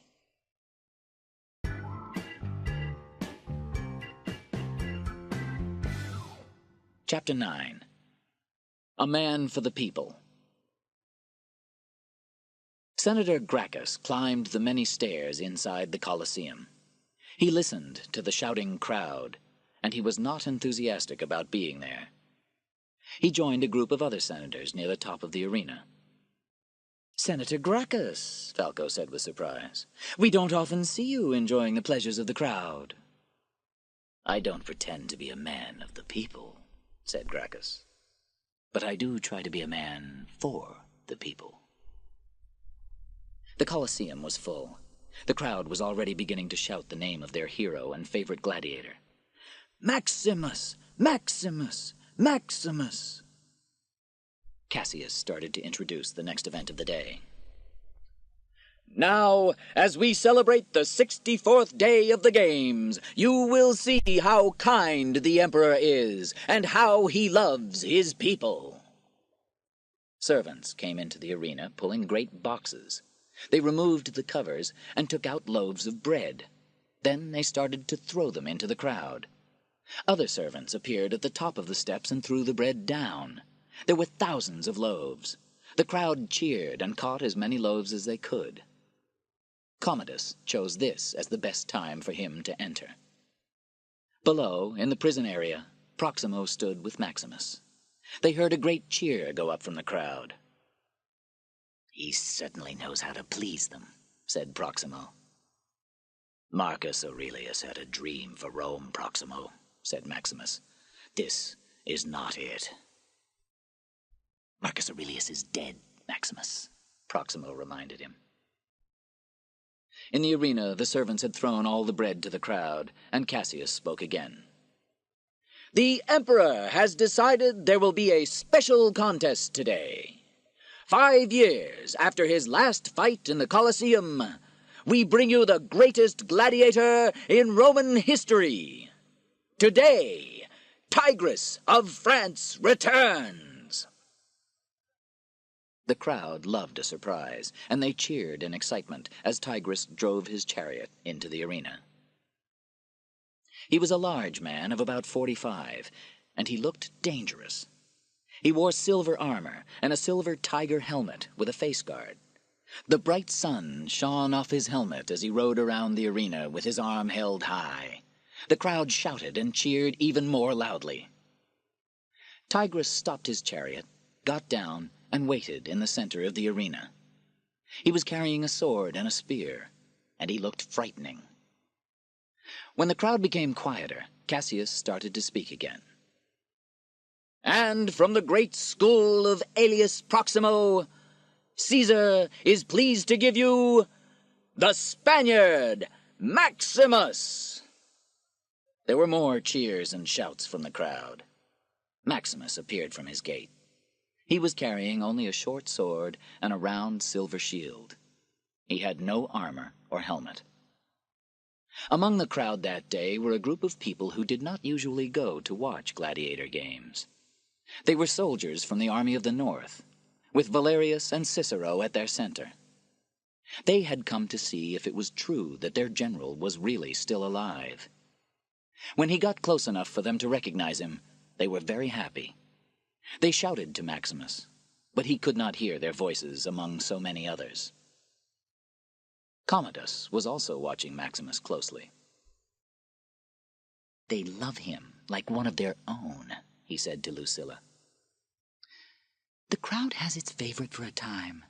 Then they find someone new. You'll be forgotten in a month," she replied.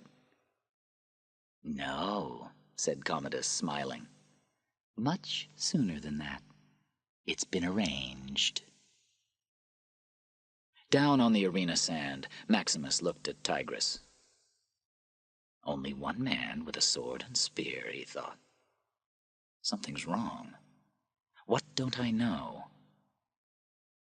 Maximus stopped a short distance from Tigress. They saluted each other, and then Tigress turned to the Emperor and raised his sword. "Before we die, we salute you," he said. Maximus did not turn to the Emperor or salute him. Instead, he bent down and picked up some sand, then let it run through his fingers. Tigress pulled down the face guard on his helmet.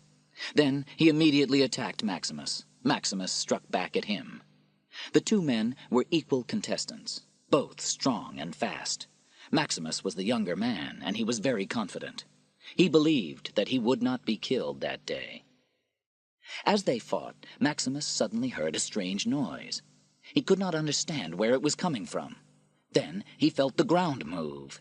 Suddenly, a door opened in the sand behind him, and an enormous tiger came out. It jumped at him. He felt the tiger's breath on his back as he moved quickly to one side, and he expected the animal to land on top of him. But when he looked, he saw that it was on the end of a long chain. This was held tightly by 3 men near the wall. Tigress attacked again with great strength, forcing Maximus back toward the tiger. Maximus also attacked and drove Tigress in a new direction. Then a second door opened in the sand, and another tiger jumped into the arena. Maximus found a new position and continued to fight, as 2 more tigers suddenly appeared from the ground. There were now 4 tigers, 1 in each corner of the battlefield. Maximus had 5 enemies to fight, and he looked for a weak point. Then it seemed that all 4 tigers were suddenly closer. Maximus realized what was happening. When Tigress was near a tiger, the men holding the chain pulled it in a little. When Maximus was near, they let the chain out further. Finally, Maximus's strength and speed began to beat Tigress. He knocked Tigress back, and they fell onto the sand together. Maximus quickly jumped to his feet and stood over him, his sword at his throat. But then one of the teams of servants let go of the chain, and a tiger ran at Maximus. He just had time to turn and push his sword upward into the tiger's shoulders. The animal fell on top of him and died. This gave Tigress enough time to get to his feet, pick up his sword, and prepare to attack again. Maximus was under the heavy body of the dead tiger, but he still had enough strength to throw his shield up at Tigress. It hit Tigress hard on the face guard of his helmet and bent it. It was impossible for him to see through it. Tigress was forced to drop his sword again so he could use both hands to try to pull the cover up. Maximus was able to squeeze out from under the tiger and pick up Tigress's sword. The Frenchman was still blindly pulling at his helmet as Maximus knocked him to the ground. Maximus stood over Tigress with his sword point at his throat. He looked to Commodus. All eyes in the Colosseum turned to the emperor. Commodus was very angry, but tried not to show it. He slowly stood and looked down at Maximus. He raised his arm and held out his hand, thumb down. Maximus raised his sword to kill Tigress, but suddenly threw it down on the sand next to his head. "You fought with honor," he said. The crowd was silent. Then, suddenly, there was an enormous cheer. The shouts of "Maximus! Maximus!" grew louder and louder. Commodus turned and disappeared from sight. Senator Gracchus suddenly sat forward and started to take a real interest in the behavior of the crowd. Maximus was almost at the Gladiator's exit from the arena when a group of royal guards appeared in front of him. They stepped back as Commodus walked through them and toward the great fighter. Maximus and Commodus stared at each other, just an arm's length away. The crowd was quiet now, but they could not hear what was said. "What am I going to do with you?" said Commodus. Maximus did not reply. "Once more I offer you my hand," Commodus said. He held out his arm, but Maximus did not move. "Are we so different, you and I?" said Commodus. "You take life when you have to, just as I do." "I have one more life to take," said Maximus. "Then it is finished." "Then take it now," said Commodus. Maximus knew he only had to take one step toward Commodus, and the guards would kill him. He turned his back on the emperor and walked away. The crowd went mad. They cheered Maximus, their hero. And then some started laughing at the emperor and throwing bread at him. Gracchus could not believe his eyes. Such insults to the emperor usually resulted in death. But the people were not afraid now. All this because of one brave man. Maximus and the gladiators were chained together again for the walk back to Proximo's school. There were guards walking with them, trying to keep back hundreds of people. They all wanted to get a close look at their hero. Suddenly, Maximus heard a familiar voice and saw Cicero ahead in the crowd. "Where are you camped?" he shouted to Cicero. "A day's ride from Rome, at Ostia," replied Cicero. "We've been there all winter. The men are getting fat. They're bored." "How soon could they be ready to fight?" asked Maximus. "For you, sir. Tomorrow," Cicero said proudly. The guards pushed Cicero back into the crowd. He ran ahead and came out in front of Maximus again, further along the street. This time, he pushed a small package into Maximus's hand. The guards were close, and Maximus knew he only had one chance. "Cicero, listen carefully," he said. "You must contact Lucilla, the Emperor's sister. Tell her I will meet her politician." There was no more time. Cicero disappeared into the crowd, and Maximus was forced to move on. Later, alone in the prison at Proximo's school, Maximus took the little package out of his pocket and looked at it. Inside were the 2 wooden figures of his wife and son. "Do they hear you?" a voice suddenly asked. Maximus looked up into Juba's eyes. "Your people," said Juba, "in the next world." "Yes," said Maximus, looking down at the figures. Juba thought about it. "What do you say to them?" Maximus looked at his friend. "To my son, to keep his head up when he rides his horse," he said.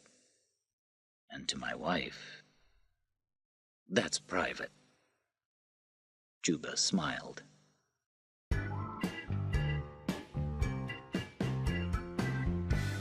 Chapter 10. Secrets and Lies. Commodus walked up and down in his room. He was a worried man. There was one other person with him, Senator Falco. "An emperor cannot rule if he is not loved," Commodus said to Falco. "And now they love Maximus because he let Tigris live. I can't kill him now, or they will hate me. But I can't just let him continue like this. Every day he adds another insult. It's like a bad dream." "Every day his power is greater," said Falco, "and the people are getting braver. The Senate sees it too. This is not something that will go away in a few days or weeks. Rome is beginning to move against you. He must die." "Then they will love him even more," shouted Commodus. He began walking again, and soon he was calmer. "When I went to the Senate today," he said, "I purposely told them about selling the wheat to pay for the games. And what happened?" "Nothing," said Falco. "Exactly. Nothing," said Commodus. "Even Gracchus was as silent as a mouse. Why?" He stopped and looked out his window over Rome. "We must be quiet and patient, Caesar. We must let the enemy come to us," said Falco. Commodus began to relax a little. "Have every senator followed," he ordered. "I want daily reports." It was easy to find Lucilla, but much harder to speak to her. For 2 days Cicero stayed in the streets around the palace. Finally, he was lucky.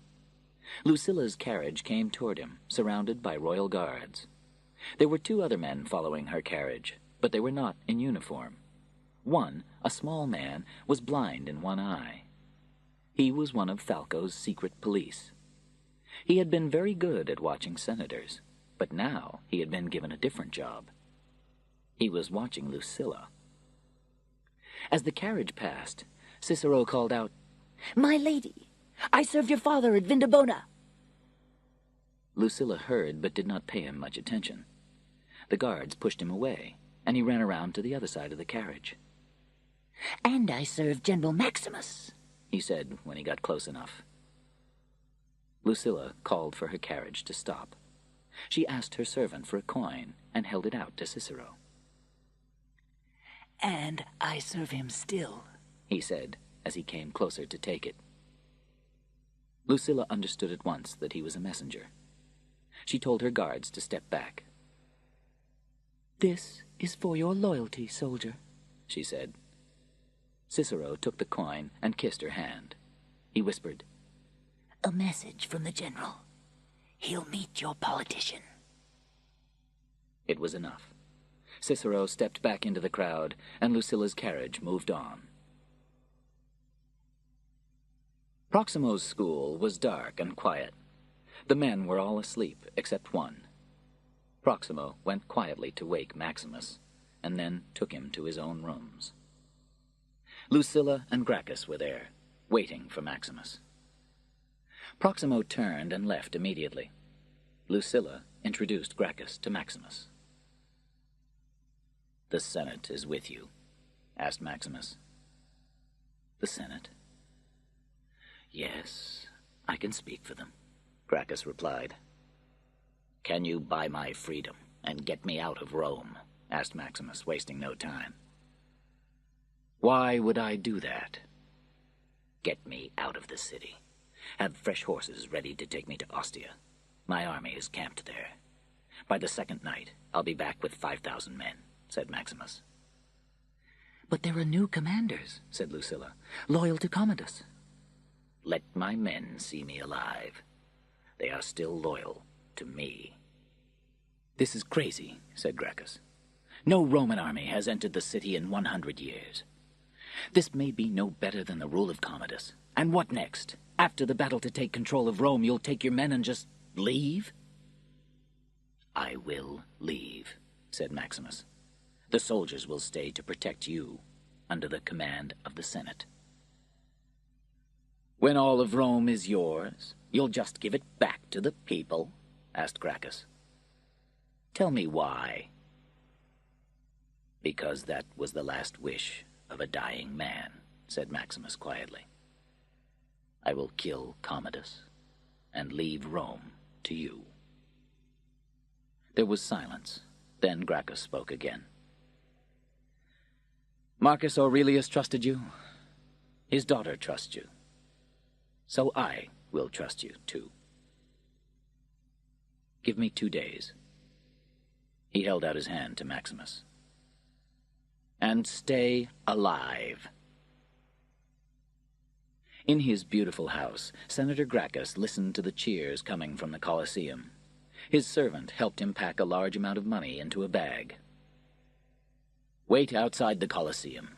He'll come to you," he told the man. Gracchus's servant left the house and walked toward the Colosseum. All the way, he was followed by one of Falco's secret police. Proximo sat in a cafe and waited. He seemed to be watching the crowd passing, but really he was looking for Gracchus's servant. He knew immediately when he saw him, but just continued drinking his wine. He looked up and down the street. Suddenly he saw a man standing by a door, and he did not like the look of him. It was Falco's one-eyed secret policeman. Gracchus's servant stood patiently for a long time with his bag of money, but no one came to him. In the cafe, Proximo's table was now empty. He knew when to disappear. Maximus was brought to Proximo's room by 2 guards just after sunset. He was impatient, ready to start. Proximo looked at Maximus and shook his head. "I tried," he said. "It won't work. The Emperor knows too much. And this has become too dangerous for me." "Let me go," said Maximus, "and you'll be paid when I return, I promise you." "And what will happen if you don't return?" asked Proximo. "Trust me, I will kill Commodus," said Maximus. Proximo looked hard at Maximus, studying him. "I know I can trust you, General," he said. "I know you would die for honor, or for Rome, or the memory of your family. I, on the other hand, am just an entertainer." He called for his guards. "Take him away." Maximus looked straight into Proximo's eyes. "He killed the man who freed you," he said. After Maximus had gone, Proximo picked up the wooden sword that Marcus Aurelius had given him, the sign of his freedom, and he thought for a long time. Falco's spies were good at their job. They had followed Gracchus and the other senators, then Lucilla, and now Proximo. Lucilla knew their lives were in great danger, and she tried to keep her brother calm. Maximus also knew it. Commodus would come for him soon, he was certain. In the dark of night, in his prison room, he suddenly heard footsteps coming toward him. It was Proximo. He woke Juba and threw him out. Then he turned to Maximus. "Congratulations, General," he said. "You have very good friends." He stepped back, and Lucilla came into the room. Proximo left them together. My brother plans to put Gracchus in prison, she said. We can't wait any longer. You must leave tonight. Proximo will come for you at midnight and take you to a gate. Cicero will be there with horses. You've done all this. You're very brave, Lucilla. I'm tired of being brave, she said. My brother hates everyone, and you most of all. Because your father chose me. No, she said. Because my father loved you. And I loved you. Maximus took her hands in his. I felt alone all my life, except with you, she said. She turned to go, but Maximus held her, and they kissed. It was their first kiss for many years, and for a short time they rested in each other's arms. They separated with one last look, and Lucilla went quickly back into the dark night. Back in the palace, Lucilla hurried to her son's bedroom. She looked around and called to the servant. Where is Lucius? He's with the Emperor, my lady, she replied. Lucilla rushed down the palace halls, looking in all the rooms she passed. Finally, in great fear, she opened her brother's door. Commodus and Lucius were sitting together, looking at some papers. Sister, come and join us, said Commodus, smiling. A frightening smile. I've been reading to dear Lucius about the great Julius Caesar. He took Lucius on his knee. And tomorrow, if you're very good, I'll tell you the story of the Emperor Claudius, he said. Commodus looked right into Lucilla's eyes. He trusted the people closest to him, but they didn't deserve his trust. Lucilla felt faint. She sat down opposite them. The Emperor knew they had been very busy planning against him, Commodus went on, watching his sister's terror all the time. And one night he sat down with one of them and said to her, Tell me what you have planned, or I shall kill the person you love the most. You will see me wash in their blood. Lucilla kept her eyes on her son, and a tear ran down her face. And the Emperor's heart was broken, because she had wounded him more than anyone else could. And what do you think happened next, Lucius? I don't know, Uncle, said Lucius nervously. She told him everything, Commodus said.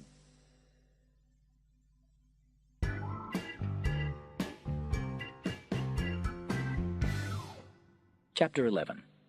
Broken Plans. The sound of marching feet broke the silence of night in the area around the Colosseum. In his room, Proximo was packing his bags, planning to leave Rome fast. He heard the marching feet coming toward the school, and he knew then how he was going to die. He picked up his bunch of keys and hurried across to the prison rooms. He was almost there when the royal guards arrived and stopped in front of his gates. "Open up, in the name of the Emperor!" the captain called out loudly. For a few seconds, Proximo paused, without turning to look at them. Then he continued toward the prisons. Maximus had also heard the marching feet, and knew their meaning exactly. He watched as Proximo appeared through the prison entrance, keys in hand. "Everything is ready," said Proximo. He handed the keys to Maximus. "It seems you've won your freedom." "Proximo," said Maximus as he took the keys. Are you in danger of becoming a good man? Proximo walked back to his rooms. The guards could see him through the gates, but he did not look across at them once. "The Emperor commands you to open these gates, Proximo," shouted the captain. "Do you want to die, old man? Tonight, all enemies of the Emperor must die." Proximo walked on and up the stairs to his room. "Break the locks!" shouted the captain. Maximus quickly unlocked his door. Then he and Juba let Hakon and the others out. The sound of metal hitting metal came from the gates. Maximus knew he had to go now. He handed the bunch of keys to Juba. Juba took them, understanding. "Go," he said. The gates to Proximo's school flew open, and the guards rushed in. Maximus ran for the back entrance. Juba, Hakon, and the other gladiators threw themselves between the guards and Maximus and slowed them down enough for him to get away. By the back entrance, Maximus found his army sword and armor waiting for him. In the fighting, Juba was knocked to the ground and left for dead. Hakon was first wounded by a Roman sword and then shot through the chest with 4 arrows. His enormous body fell dead at the bottom of the stairs. The guards climbed over Hakon's body and raced up to Proximo's room. When they broke through the door, they found him at his desk with his back to them. In his hand was the wooden sword Marcus Aurelius had given him with his freedom. He did not turn to see death coming. The end came quickly, with 3 deep wounds to his neck and back. He died with the wooden sword hanging at his side, held tightly in his hand. Maximus came out of the back entrance to the school and waited quietly in the shadows. Suddenly, he heard a horse move. He looked toward the sound and moved out into the street. There were 2 horses waiting, one with a rider. As he got closer, he could see that it was Cicero. But something felt wrong. Maximus hid behind some rocks and whispered Cicero's name. Cicero turned. "Maximus!" he shouted. "No!" As he shouted, his horse suddenly ran, and Cicero was pulled from it by a rope around his neck. He was left hanging from the tree above. Maximus rushed forward and caught him by the legs. At the same time, 6 arrows flew into Cicero's chest, killing him immediately. Maximus had his sword ready, but there were too many guards, and he had no chance. A voice called out, "Take him alive!" and the guards quickly caught him, making him a prisoner again. At sunrise, even before their servants were awake, Senator Gaius and his wife were murdered in their bed by royal guards. 7 other senators were killed the same morning, also many private citizens. All these people had upset Commodus in some way. His secret police had done a good job. Senator Gracchus was not killed, but the guards took him away from his home and threw him into prison. In his room at the palace, Falco came to tell Commodus the news. Commodus was pleased that so many of his enemies were finished. After Falco had gone, he spoke to Lucilla. "Lucius will stay with me now," he said, walking across the room toward her. "And if his mother even looks at me in a way that upsets me, he will die. If she decides to take her own life, he will die." He smiled and touched her hair. "Kiss me, sister," he said. It was hot and dusty in the Colosseum. Hundreds of servants at the top of the arena were throwing red flowers down onto the sand. 55,000 Romans were waiting. They had been told to expect something special. Maximus was also waiting. He knew there was only death ahead of him, but he still hoped for a soldier's death, and he kept his back straight and his head up. On his way to the arena, he passed a prison room where Juba and Proximo's other gladiators were. When he saw Maximus, Juba stood in a silent salute to a brave man and a friend. Under the floor of the Colosseum arena was a large elevator, operated by servants with ropes. It was the way the tigers had entered the arena when Maximus fought Tigress. Maximus was led there now by Quintus and the royal guards. They fastened his chains to the elevator, and Quintus himself checked them. As he bent to do this, he whispered softly, I'm a soldier. I obey. Someone was walking toward them. Quintus stood up again and moved back. Emperor Commodus suddenly appeared with a group of servants carrying armor. The emperor himself was wearing his own gold armor. He wore this armor when he wanted to feel like a god. Commodus and 6 of his guards joined Maximus on the elevator.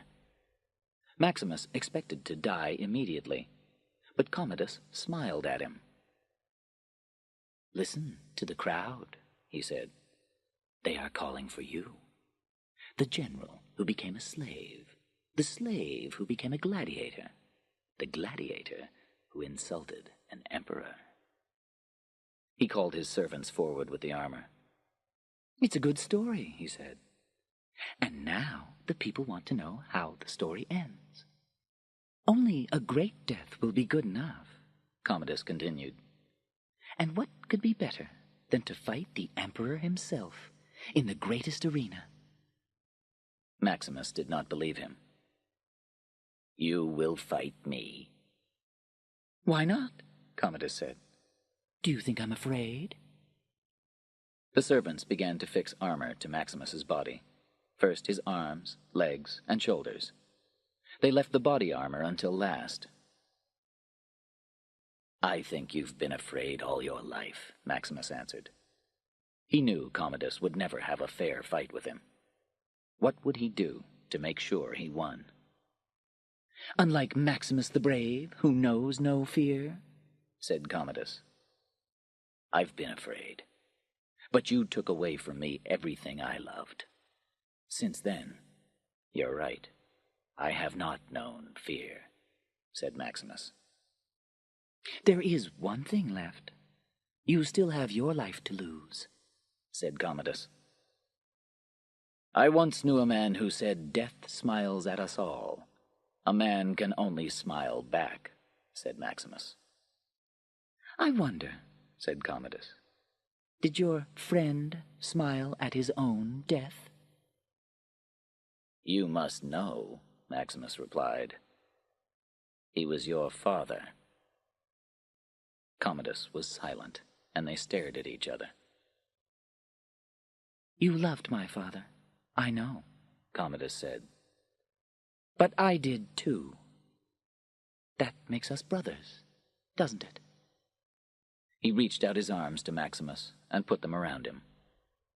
Maximus suddenly let out a cry of pain. The emperor had a small, sharp knife in his hand. He had wounded Maximus in the side, cutting him deeply. Smile for me now, brother, Commodus said as he pulled the knife out. Quintus stared, shocked. Now put on his body armor. Hide the wound, Commodus said to his servants.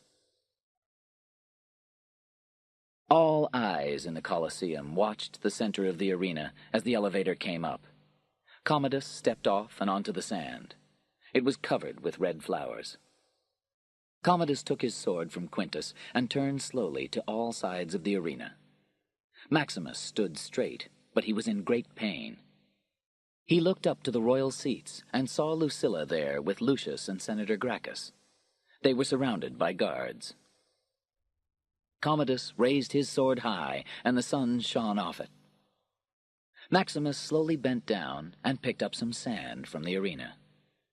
Quintus threw Maximus's sword down on the ground near his feet.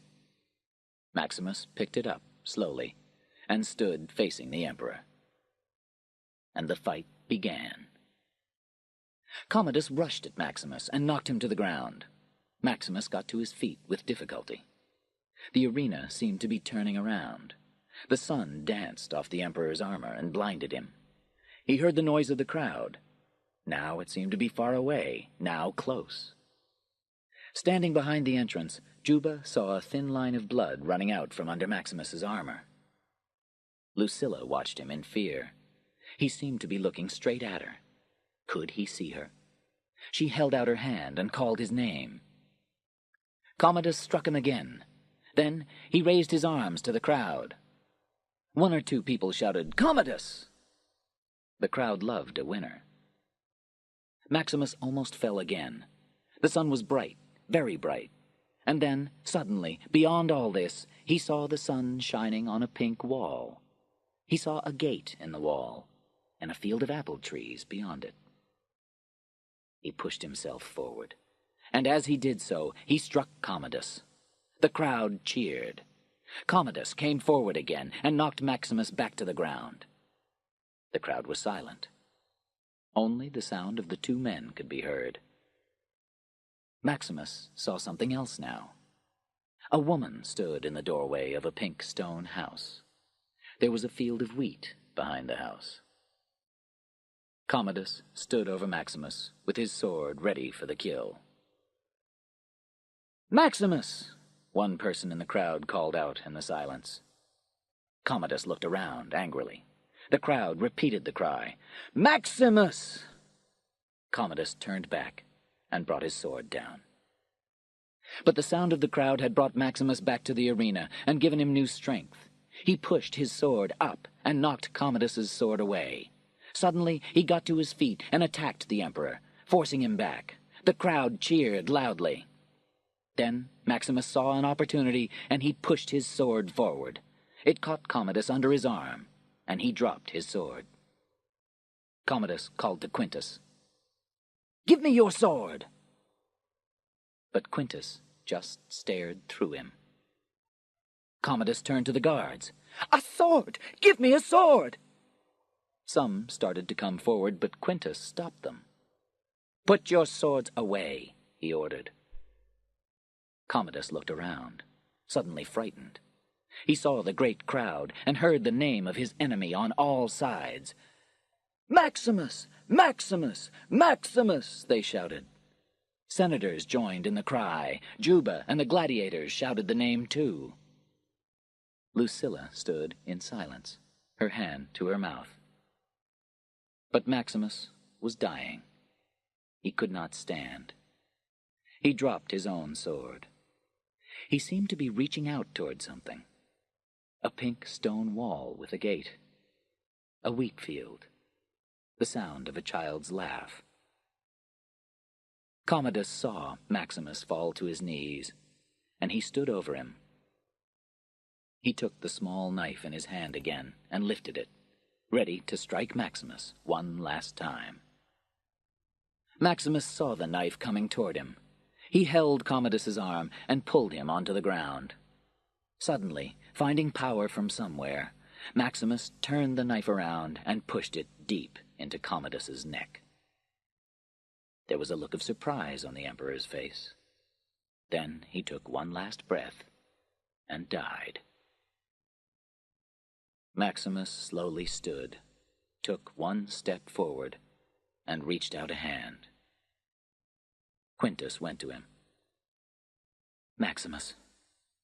"Quintus." "Free my men," said Maximus.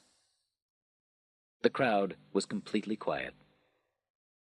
Maximus saw his own hand on the gate, pushing it open. Walking away from him was a woman and a child running.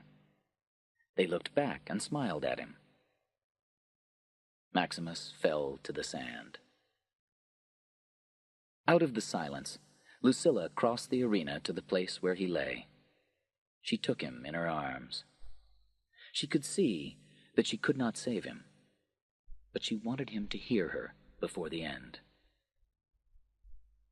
"Maximus," Lucilla said softly. Maximus's dying eyes opened again. "Lucius is safe?" he asked. "Yes." "Our sons live."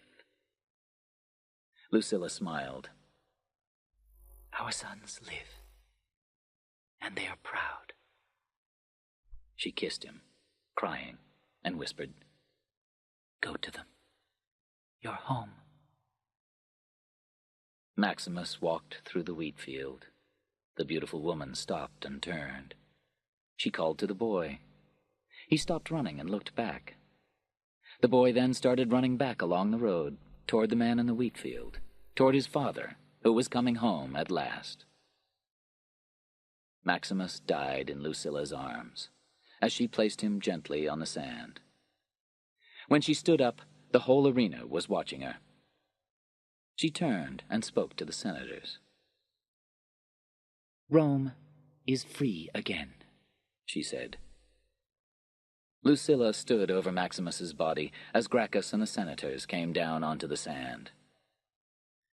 He was a soldier of Rome, Lucilla said. Honor him. Quintus's voice rang out. Free the prisoners! A hand turned a key, and Juba led the last of Proximo's gladiators into the silent arena. Gracchus stood by the body. Who will help me carry this man? A few voices broke the silence, calling Maximus's name. Then many more voices joined in. The sound grew and filled the arena. The gladiators picked Maximus up on their shoulders. Silent and proud, following Gracchus and the other senators in a slow march, they carried him out of the arena. Lucilla stood for a long time watching them go, while her mad brother lay dead on the bloody sand behind her.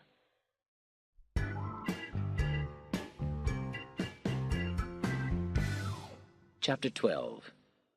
Home at last. The games had ended. The Colosseum was empty and silent as Juba walked across the sand. Juba, now dressed in his African clothes, was a free man again, and soon he was going home. He still heard one voice in the arena, though. He heard Maximus, the great fighter, asking about his home in Africa, and talking to him about his own home in Spain. Juba moved to the center of the arena and found the exact place he was looking for, a small area of blood on the sand. He dropped to his knees and made a little hole in the ground. He took something from his pocket, the small wooden figures of Maximus's wife and son. He carefully put them in the hole and covered them with the earth that carried their loved one's blood. Now it would be easier for them to find each other in the next world. Now we are free, he said loudly, looking around at the empty, silent arena. This place will become dust, but I will not forget you. He stood above the place where Maximus had died. I will see you again, he said to his friend. He smiled the wide smile that he had smiled for Maximus in life, and would soon smile for his own wife and daughters. But not yet. He walked slowly out of the arena, looking back just once at the place, as the wind blew red flowers across the killing ground.